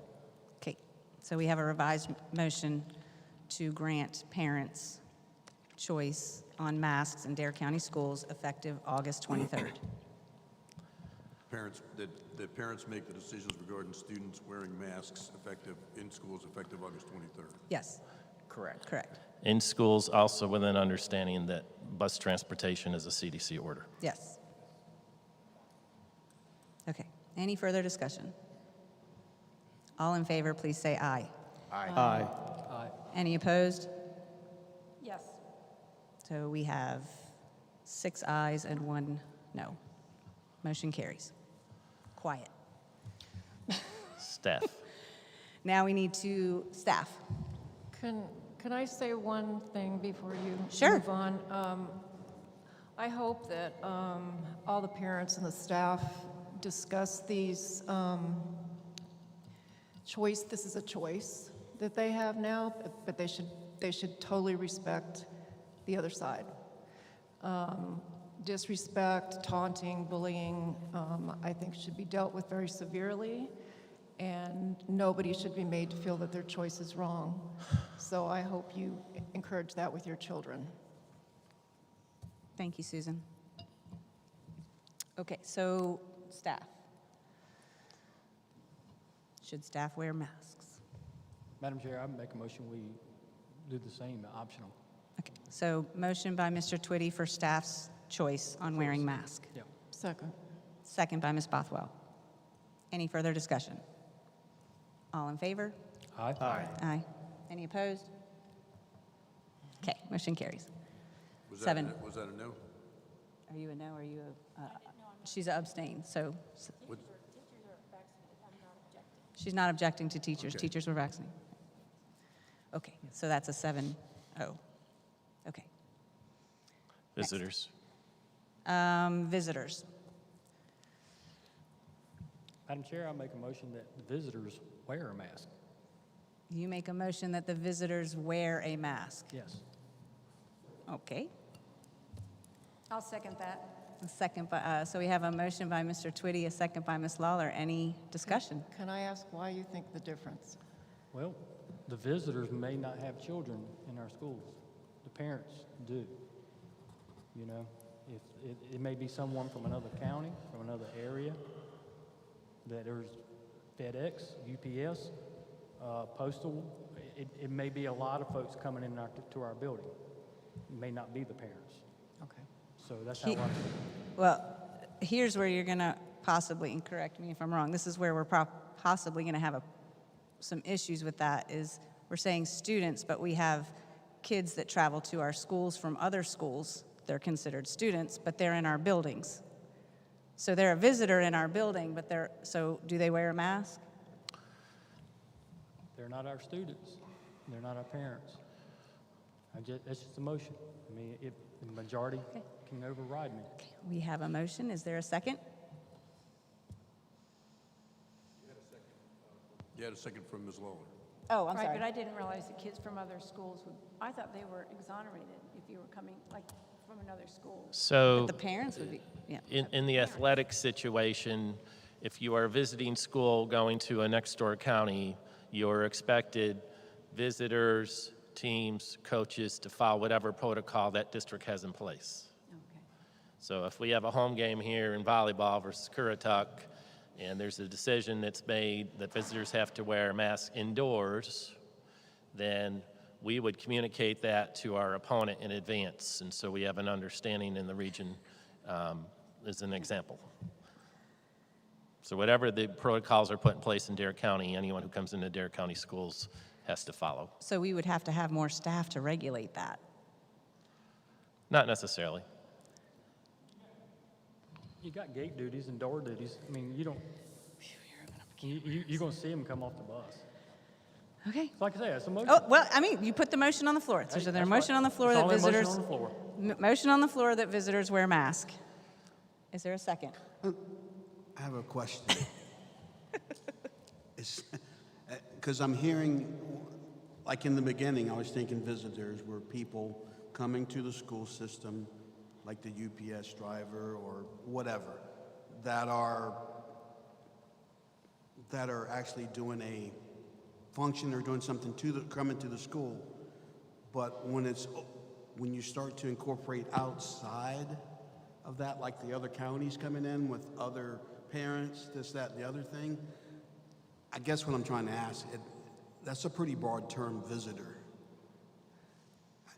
To me, because I can see a normal or a narrow scope, but as I listen more, that net is much, much, much wider. And we're dealing with people that may not have the same desire and interest as we do in Dare County about the protection of our students, teachers, and everybody else. How you separate that, I don't know, but Well, I think the bigger issue is the category of our parents coming into our school is under the category of a visitor. So 95% of the decision needs to be wrapped around parents coming into our schools versus outsiders who might be coming from another county to a ball game. Okay, let's So look- a parent would be considered a visitor. Yes, anyone Right. who's not an employee or who is not So a student is considered a visitor. So the parents can make a decision that their child doesn't have to wear a mask, but we're telling them they have to wear Okay, a let's mask. look at this right here. I don't want to jump to it, but number 4 is, are we still going to be able to do the screening in our front doors? And if that's the case, I would amend my You would my withdraw your motion. Yeah, I would remove my motion if we can make sure that the screening at the front doors are still being. Well, that's another But see, we decision that can needs make to that be made, decision yes. after we make this Right, one. So there's kind of a clear picture here. Parent, we still need to have some protocols in place to limit large gatherings of people, okay? Our elementary schools intend to open up the school year and have the first week for pre-K and K to walk their kids to classes. And then beyond that, we're talking about parents who come in. Open house is actually a big decision because we have open house in 2 weeks, and we'll have parents from all over the county comes in the schools. We have parents who are going to be picking their kids up for appointments. We're going to have parents who are coming in to meet with teachers. We're going to have parents attending multiple events. So this is really wrapped around, anyone, again, who's not a staff member or student is considered a visitor. This is the primary focus of this recommendation. And again, folks coming in from outside the county, it's a minimal issue, really. And the biggest thing when I was looking, saying visitors, like Frank said, it's wide open. And I was mainly looking to the ones that are coming to our school to deliver packages, things like that are visitors. you know. So I would amend if we can keep number 4, that you'll get checked. I mean, it's counterintuitive because the direction of the board is kids don't have to wear face masks. For a parent to show up with 3 kids and have to wear a face mask. I remove my, thank you. Thank you for the So explanation. you're going to remove your motion? I will, be Okay. glad to. I'm taking my second away. And Margaret's I mean, taking away her David, second. To your point, anybody that's coming in isn't going to get past the front desk or the front office. So if you are a delivery person, they're just going to come in the front office and go. And I would think that those people would mask anyway because you're in and out of so many places in the day. But I understand what you're saying. Okay, moving on. So we have all of those, we're all good on all the coverings. So that motion's withdrawn? The motion was withdrawn. Oh, so So we need you a need a motion. new- you need a new So we motion. need a new motion on whether I have visitors a- wear masks. I have a potential legal question to ask Richard. Richard, is it plausible to put a sign on the entryway? Joe, can you talk into your mic? I'm sorry. I have a bad habit of doing that. Yes, you do. We'll let it go. Is it plausible for us to put something on the front doors of the building that masks are recommended but not required? Because we did that here at the liquor stores down here, where I think maybe it's just a message to the people that we're still cognizant of that if we're recommending but not requiring masks. You can certainly do that, yes. We could have John put signs on the door that say masks recommended, But not required, but not required. correct. We don't have to add that. We could just say they're recommended. Okay, yeah. Okay. So, do visitors have to wear masks? I need a motion. Is that a motion from Mr. Tauber, or just a question? Well, it was a question whether we can do it. The question is, it's not a motion. No. So, but I need a motion. I need a motion on whether or not visitors have to wear masks. Madam Chair, I'll make that a motion. Visitors not wear a mask after the discussion that we made tonight of explaining visitors, parents, the whole big picture of what a visitor is for Dare County Schools. Okay, so there's a motion by Mr. Twitty that visitors do not wear masks. Second. A second by Ms. Bothwell. Is there any further discussion? All in favor? The motion is that visitors not be required to wear masks? Correct. Correct. Okay. All in favor? Aye. Aye. Any opposed? Okay, 7-0. All right, Virtual school. let's move along to virtual school. So, If you're looking for a motion, I'll make. I the need a motion on whether or not we offer virtual school. I make a motion that we offer a virtual option to our students. I'll second that. So I have a motion by Mr. Tauber to offer the virtual option for students, and a second by Mr. Hester. Is there any further discussion? Yes, Joe, are you offering that as any virtual, or what Dr. Farley shared with us, maybe a medical situation? I think we leave it open to the students that want to go into virtual without the medical excuses or anything. It's just if they want to go into the virtual school, they have that choice, that option. Okay. The board could also entertain the semester Yes. Oh, yes. option, and the board could also entertain a recommendation that students who are placed in the program remain in the program through first semester, and that we do not, once the registration period ends, place other students in the program. And I'll expand my motion to include your language. Well, I don't make motions, but thank you, Joe. Okay, You just provide the language, that's all. so, The motion is to offer students the virtual option, and it's not to require the medical notes or necessity. you're not requiring It's that. open to all students. Open to all students. Yes. And that once enrolled in the virtual school, they must remain in the virtual school for the semester. And And we'll offer virtual school for how long? for how long? It'll be for the whole. Revisit for after the first Yeah, semester. we can do that. Yeah. What was the last? Revisit after the first, at the end of Long December. motion. Correct. So the revised motion then is to offer virtual option for all students who must opt in for the entire semester. Correct. And you need a second on that? Frank, you seconded the original motion. Yeah, I'm still processing, but yes, second. I'll second it. Yes. Susan's going to second that. So now you have a second on that, You're taking my second away. Susan. Okay. Can you read that motion one more time? Motion is to offer a virtual option for all students who must opt in for the entire semester. That is correct. That sounded, And you said. He with- just without a- consolidated. With no requirement for medical exemption. Correct. Okay. No So it's requirement. offered for all students. Correct. So the motion is to offer a virtual option for all students who must opt in for the entire semester. That is correct. Do we need to put The do we only need to put the challenge I have time, with- that we will revisit the virtual option in December for second semester? We can do that regardless, right? Yeah, I don't think it needs to be in the motion. Okay, Yeah, I doesn't need to think be in the we- motion. so, Okay. yeah. All right. So you have a motion, but, go ahead. I have a question. Because we talked about the first semester, because here again, we're dealing with the unknown to get to a point where we have a better understanding. But doesn't that lock you into having to extend that for the rest of the school year too? By doing that? Can you repeat that, Frank? I'm having a hard time hearing you. All right, because we talked about offering the virtual for the Yes. first semester, Yes. because that increases the options to parents, which I think is wise. Part of that reason is because we are still unknown. We don't know how the first semester is going to go. Right. But in approving this recommendation, does that automatically set the stage that virtual has to stay for the whole year?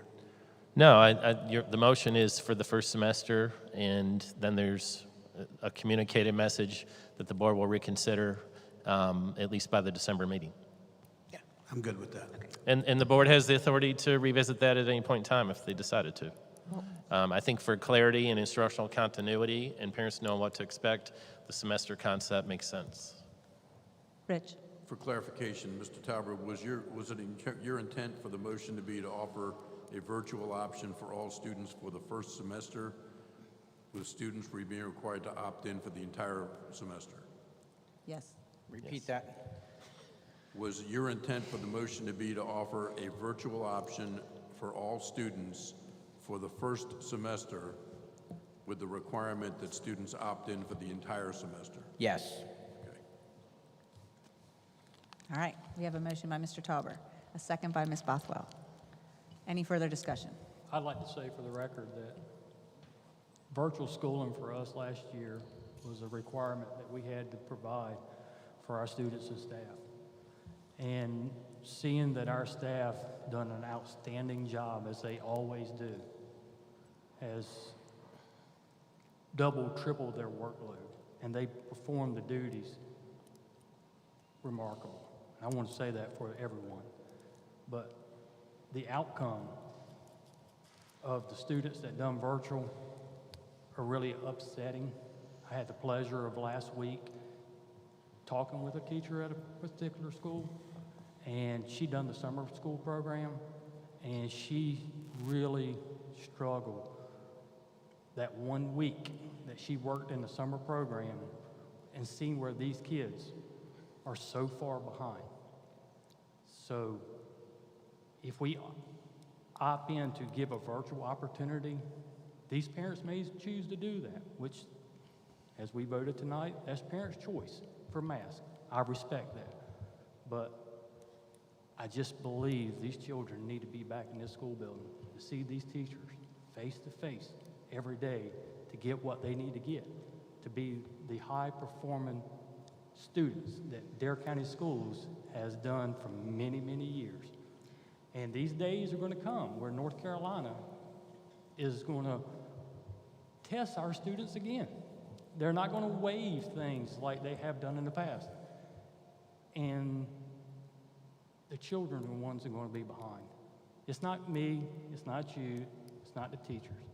It's our children of Dare County is going to be behind. And I just do not see virtual school, in my opinion, in Dare County. So, Can I say something? Yes, you may. I think, I agree with you partially, David, but I also think since we gave the option to parents to wear masks or not wear masks, I think the other side of that is the parents that wanted masks should have the option to have their kids go virtual if that's what they choose. I think everybody should have a choice. That's just my opinion. Thank you, Susan. Joe, your light's on. Pardon? Your light's on. Well, I'm gonna agree with Ms. Bothwell on that because, like she said, there could be parents out there who want their children to go to a school with masks and don't feel safe, and they want that option, and I think we should offer the option. I couldn't agree more. Okay, Madam Chair? yes. I just want to let the board know there is pending legislation that deals with the virtual option. I don't think it would affect what you've got on the floor right now, but the legislation is in a conference committee for the House and the Senate to try to work out the differences between the House version of the bill and the Senate version of the bill. And part of the intent of the latest revision of the bill was to try to eliminate the virtual option or to minimize its use as much as possible to get kids back in school. Well, So you may have to revisit this depending upon what happens in the General Assembly. and in the meantime, I think this is my personal belief, is if we're going to give a choice on masks, we have to give an option and a choice for virtual. So we have a motion on the floor by Mr. Tauber. We have a second by Ms. Bothwell. Is there any further discussion? All in favor? Aye. Any opposed? nay. So we have 6-1. David Twitty opposed. Okay. All right, where are we next? A potential brief topic, conducting daily symptom screening and temperature checks. Okay, so do we want to conduct the daily symptom screenings and temperature checks? I like the temperature checks, I'm not going to lie. I don't see any reason for the 3 questions. I don't see any reason for the 3 questions either. I mean, does it cost us anything to offer to do the temperature checks? So the county commissioners last year paid for, at our request, the temperature check units, the infrared screening. It was a $80,000 purchase, and one of the benefits as we move forward is, regardless of whether we use the temperature check system or not, is we can convert the software for a visitor check-in. And so there was no cost to the district. The cost for the district related to this is with the daily text system from Healthy Roster. And that's about a $30,000 cost. However, that would not come out of local funds. We would use federal COVID funding, as we did last year, to pay for that. The downside, just for information, in using that system is that participation dropped as we moved through the end of the year. And then we also found that there was some cases where people would answer a certain way, and then we're dealing with COVID-related situations. So the temperature checks would be, process would be of no cost. They're already installed, and that is easy for us to continue to provide if, with the board's direction. I would think that the use of the machines for scanning would be a good thing as like a first line of defense. My question to you, does that mean that you would have to have a teacher posted there to look every time someone came through? Well, not a teacher, but a staff member. So, yeah, we certainly have had staff members who have to monitor, and that is much easier to monitor actually than the health attestation, because we have to check rosters of who answered in that period of time in the morning. And then if individuals did not respond, then our principals are running around trying to get folks to participate in that process. So it's not taxing, to Mr. Hester's question, the temperature check system is not taxing and has been more effective for us than the 3-question text system. Yeah, I'm not a fan of the texting thing. But I would also think that if you had a list of students that say they're going to wear masks, they opt in to do that, then wouldn't that serve as a check for you also when they came through the doors?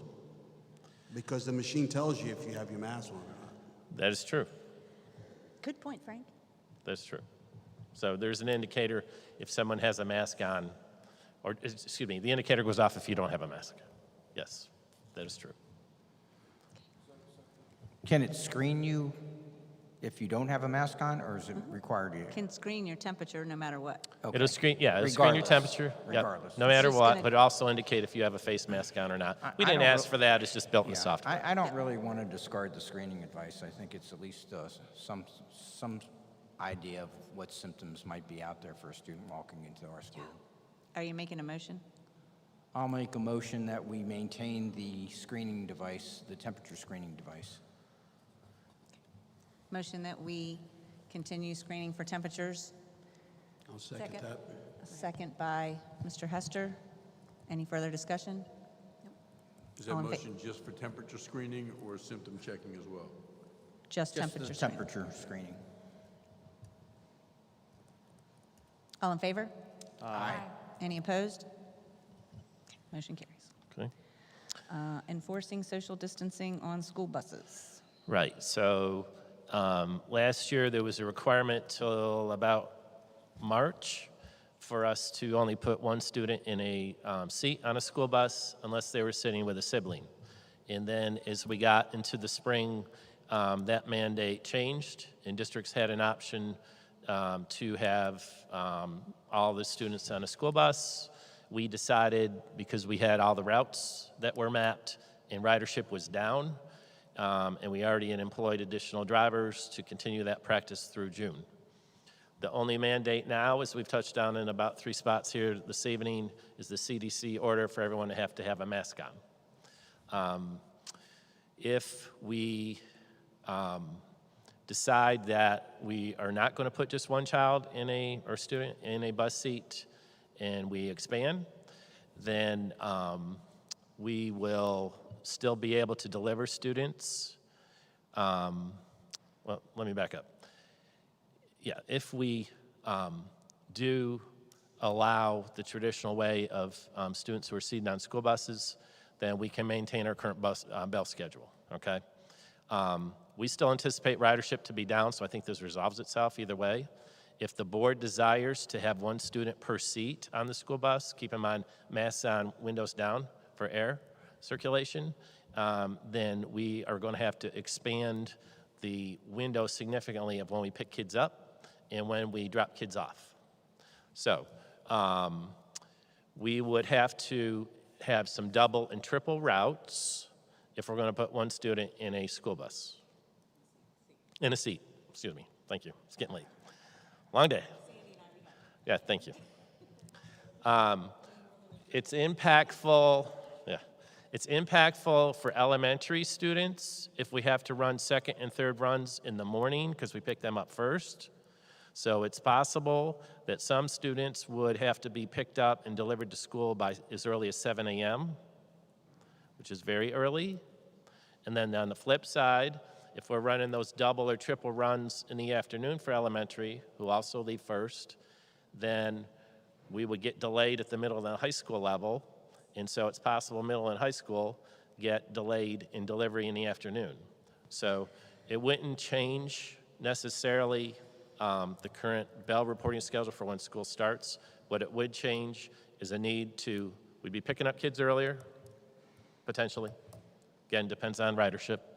And we would have to provide more staff supervision in the morning before school starts. And then we could get later into the day on the back end. But if everybody on the bus has a mask, everybody on the bus is wearing a mask. So if there's somebody that's exposed to somebody on the bus, they're all wearing a mask, so they don't have to be quarantined. Yes, yes, Thank you. yes. But I think the 3-foot stipulation is still in play, which would just mean the student in that seat. Yes, that is an upside. And again, ridership was down. We anticipate ridership to potentially be down again. And I think this could resolve itself. But part of this decision is the public needs to know. We may have to pick up students earlier in the morning and deliver them deeper into the evening, So- the way we're Madam Chair, currently I don't think constructed. we need to enforce the social distance on school buses, You make a motion not to, not to enforce social distancing on school buses. that's correct. Do I have a second? I'll second that.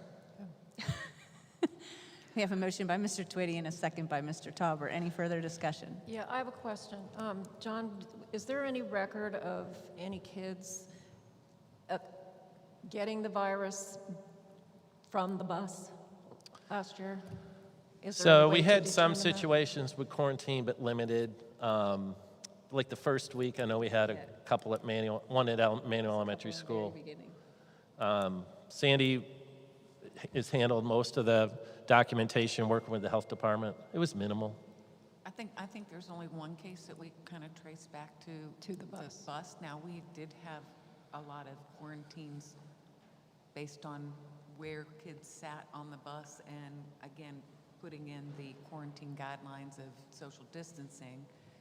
So we had some students that were quarantined because of exposure in the classroom, but it extended the bus. into Right. the bus riding. And if I'm not mistaken, I think that was early October of last year, not in the Yeah. second round. Yeah, it was like the second day that Yeah, we it was opened back up, yeah, yes. It was the second day we opened back up in October after the spring event. So basically, this was the same system we had in place last year, is that correct? No. No. No. If Okay. we enforce social distancing, it will be what we had last Oh, year. okay. Then But okay. we've made a motion David made a motion to not And I enforce social seconded it. distance. And I Joe still remain with the seconded second, it. yeah. And the social distancing, if we remove that, Then we have to do double runs, possibly triple runs. and it doesn't make a difference if they wear a mask. The mask, They have to wear a mask that's on the what I bus. thought, yeah. Yeah, they have to wear masks. They wear a mask on the bus no matter what we decide. Yeah. Okay. Motion by Mr. Twitty to not enforce social distancing on school buses. Second by Mr. Tauber. Is there any further discussion? All in favor? Aye. Any opposed? Motion carries. Thank you. Okay. COVID testing options on Dare County school campuses. Explain that a little bit more. On Dare County School campus, is that during school hours? Could be. So we covered several different possibilities. It could be that we randomly test 10% of the student body once a week. It could be that we randomly, these aren't mine, it's from the state. That's from the We randomly test staff. It could be that make a some motion. school districts could opt to have a testing clinic in their school where if someone wanted to go and get a diagnostic check, they could. It could be offering a clinic in a gymnasium before school starts on a Monday, after school on a Wednesday. There's a myriad of options that schools could consider. I personally have no problem of the Dare County Health Department using our facilities after hours, to do what they've got to do. But I personally, I'm going to make a motion that we do not test COVID testing options on Dare County School campus at any given time. And if you recall, we actually discussed this, I think it was the May meeting, when the state introduced the concept of piloting this, and at the time, the board decided that they did not want to pursue it. It's not been as in-depth as what it is now with Right. those options. Okay, so there's a motion by Mr. Twitty to not do COVID testing options on Dare County school campuses, a second by Ms. Bothwell. Is there any further discussion?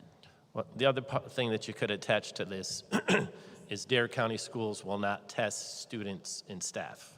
So Correct. beyond the concept of broad testing opportunities and different strategies. That's where I was going with when it says option. I have no problem for them using our facility after hours. Well, we don't really have a choice. Right, I know that, but I'm just saying, just the way it's worded up there. Right. It looks like we do have a choice.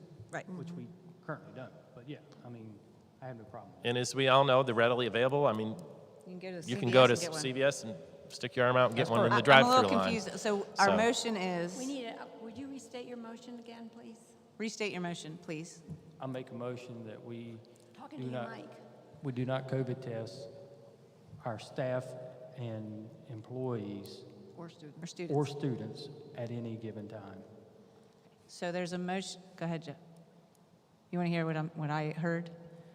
There's a motion by Mr. Twitty to not provide COVID testing to staff or students at Dare County Schools.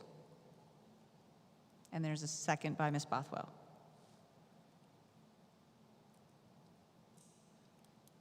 Any further discussion?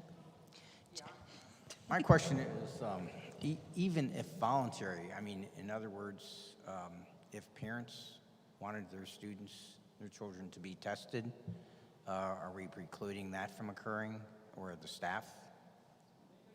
They can go, they go could to go to the CVS. doctor. I understand they can- that. Walgreens? I understand We're that. just not going to provide it, We're not nor gonna are we provide going to service. require it, nor are we going to pull 10 people out and say you're getting tested. Oh, no, today." I said voluntary. Right. Yeah. But you can voluntarily go to the CVS. I can live with that. So, again, motion by Mr. Twitty to not have COVID testing options for Dare County School employees or students. Second by Ms. Bothwell. Any further discussion? Are we good, Rich? Did you hear all that? We're still on the other one. Is there anything you wanted to add?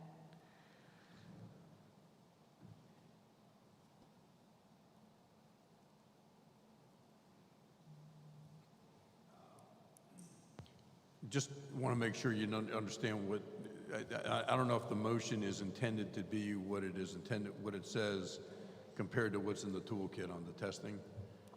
And just to inform the board, the purpose of the testing as stated in the toolkit is to quickly identify those who were infected and those who have been exposed but have yet to develop symptoms. And it talks about testing strategies in partnership between health departments and schools to be able to do that quickly, to identify and to possibly identify clusters and people who are at risk.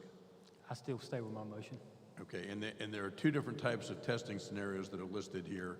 There's diagnostic testing for testing on someone who has symptoms consistent with COVID or has had close contact with someone with a confirmed case, and rapid testing as part of that.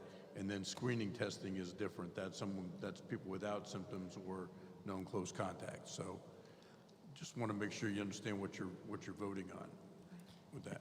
And Richard, let me ask you for, does that suggest that the testing in the toolkit is voluntary? Or Yes, yeah, this is not required testing on anybody.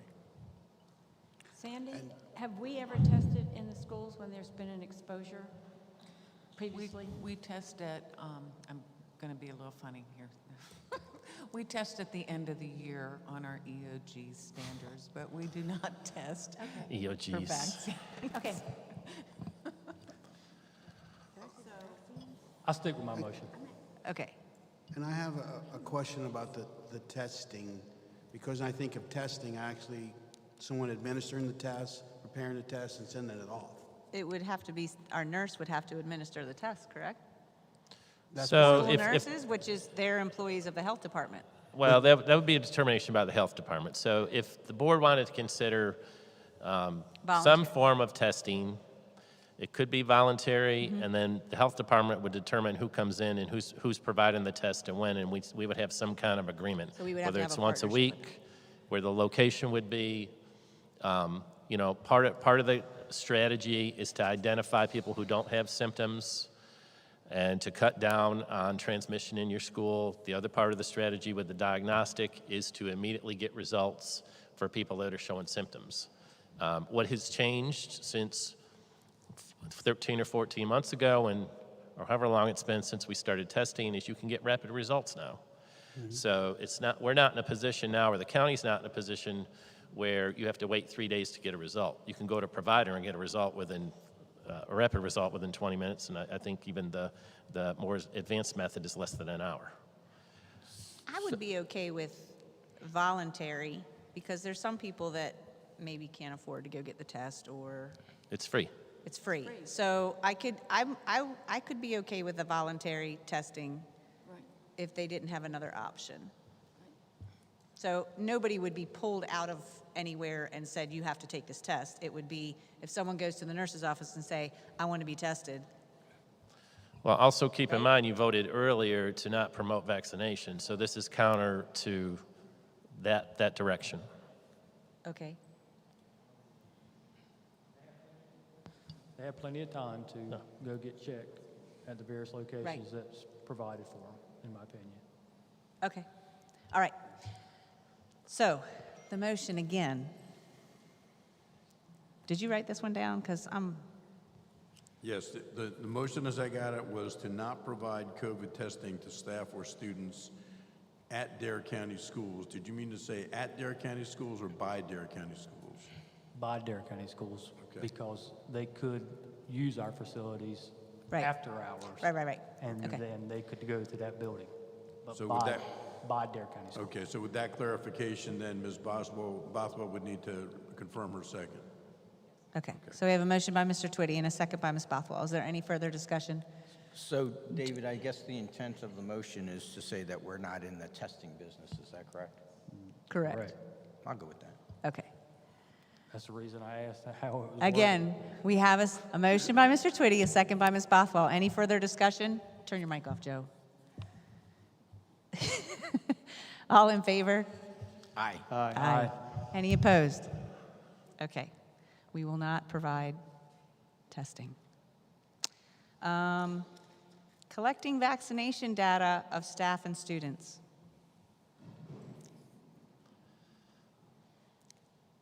I'm a big fat no. My question would be, what's the legality of that? Yeah. You can legally ask staff and students to provide vaccination data. I'll make a motion that we don't do that. So, Simple. I said, make a motion, we won't ask that. We won't ask for the collection. that's part of the toolkit. That's easy. So- Was that part of the toolkit? So there's actually locally not high need because the health department has all of that information. So where that comes up is if there is some kind of a situation where someone's a laboratory confirmed positive, there's an investigation to try to determine close contacts, and then you're trying to determine were the close contacts vaccinated, the health department has that. In talking to the health department officials and Dr. Davies, the only glitch in this system currently, which they're trying to improve, is not every single pharmacy is necessarily reporting, as I understand it, in a timely manner to the health department, and so there's some level of disconnect. But there's high level of access at the health department to who actually has been vaccinated locally, and so I don't think we have high need to track this, and this also is a polarizing issue, obviously identified by parents as concerns about, potential for implications with HIPAA and so on. And as Rich said, go ahead. Is there something we need to vote on? Just to clarify, you do have the authority to require proof of vaccinations in order for people to be exempt from other requirements, like do they have to quarantine? Right. Do they have to wear a face covering if you're requiring face coverings and that sort of thing? And So Dr. do we Farley, even need to vote on expand this? what you were explaining, we can then request, if they end up on our quarantine list, because we don't have record or access to the record of a vaccination, then we can ask the parents to provide that, and then we can take them off the list. So that's So- an easy fix. Right, so that's the workaround example. If someone goes to CVS and they've been vaccinated and they've got a card from CVS, and then it's not necessarily in the database at the health department, that's a situation where if they don't want to be quarantined, then they would have to show proof. So, that's kind of a anomaly situation. But essentially, as far as data goes, the health department has this, and I don't see, given the direction of the board in several areas that we've covered tonight, a high need for collecting of this information. So do we need to vote on it? I don't think this is something you need to vote on. Okay. Right. Oh, good. Okay. Okay. Limit non-essential school visitors and large gatherings. For example, assemblies. So that's not necessarily, so I put that on the original presentation of the board, just under the guise of there may be some consideration. Currently, the High School Athletic Association is not limiting, so this really impacts indoor sports. And we have volleyball really is our only indoor sport that typically is not jam in the gym, lack of a better term. I think that this could be a consideration for the board if once we get into October and say basketball season where we have a lot more people coming out. Pardon? So we can revisit that. We can revisit it. Yeah. I don't see a need for the board to vote on that. That could be consideration down the line if needed. Although assemblies, I probably would downscale. So yes, But I think that's principle and yeah. So yeah, we would not. We'll be careful about how we go about moving back into full-scale assemblies. And I think we did a pretty good job last year as we transitioned, particularly in the months of May and June. So it wouldn't be wise for us, particularly with not having universal masking. We have to be more careful not to put 300 K-5 kids in a gymnasium at the same time. Right. If we are universally masked, then there's a different consideration. So I would file that under possibility the board could consider this at another time. okay. Okay. So in conclusion, I want to thank you all for your patience. I know this is a very difficult, and I too read every email that I received and tried to respond. I think I responded to everyone, but I did read every email I received, and I know this is a very, it's been a very taxing time, and a lot of decisions have to be made, and I want to thank Dr. Farley and his staff for collecting the information they did, all of the resources that you provided us so that we could make informed decisions. And does anybody else have anything they would like to add? I would just like to echo what you said. Thank you, Dr. Farley, Sandy, and the entire staff. We got emails almost every hour about updates and everything going on with this presentation. You all have really worked hard. I appreciate it all. So, and I'd also like to add for parents that are going to be interested, now that the board has given us direction on the virtual school, we'll get a registration process out Monday, and then that will have to be a quick timeline given how close we are to the start of school. And we're going to have a deadline for that, right? Oh, yes. Okay. So if you're considering virtual, please look for that and be ready. Madam Chair, I'd like to add that I'm looking forward to August 23rd, the first day of school, to get our children and staff back in there and trying to get into a routine as much as possible so that the morale will be as high as it was ever for Dare County Schools. Ditto. Good job. Okay. All right. There's nothing else. Meeting adjourned. Oh, a motion, we adjourn the meeting. Madam I got Chair. excited. Madam Motion. Chair, I move we adjourn. A motion by Ms. Margaret to adjourn. Second. A second by Mr. Twitty. Any further discussion? All in favor, please say aye. Aye. Motion carries. Meeting adjourned.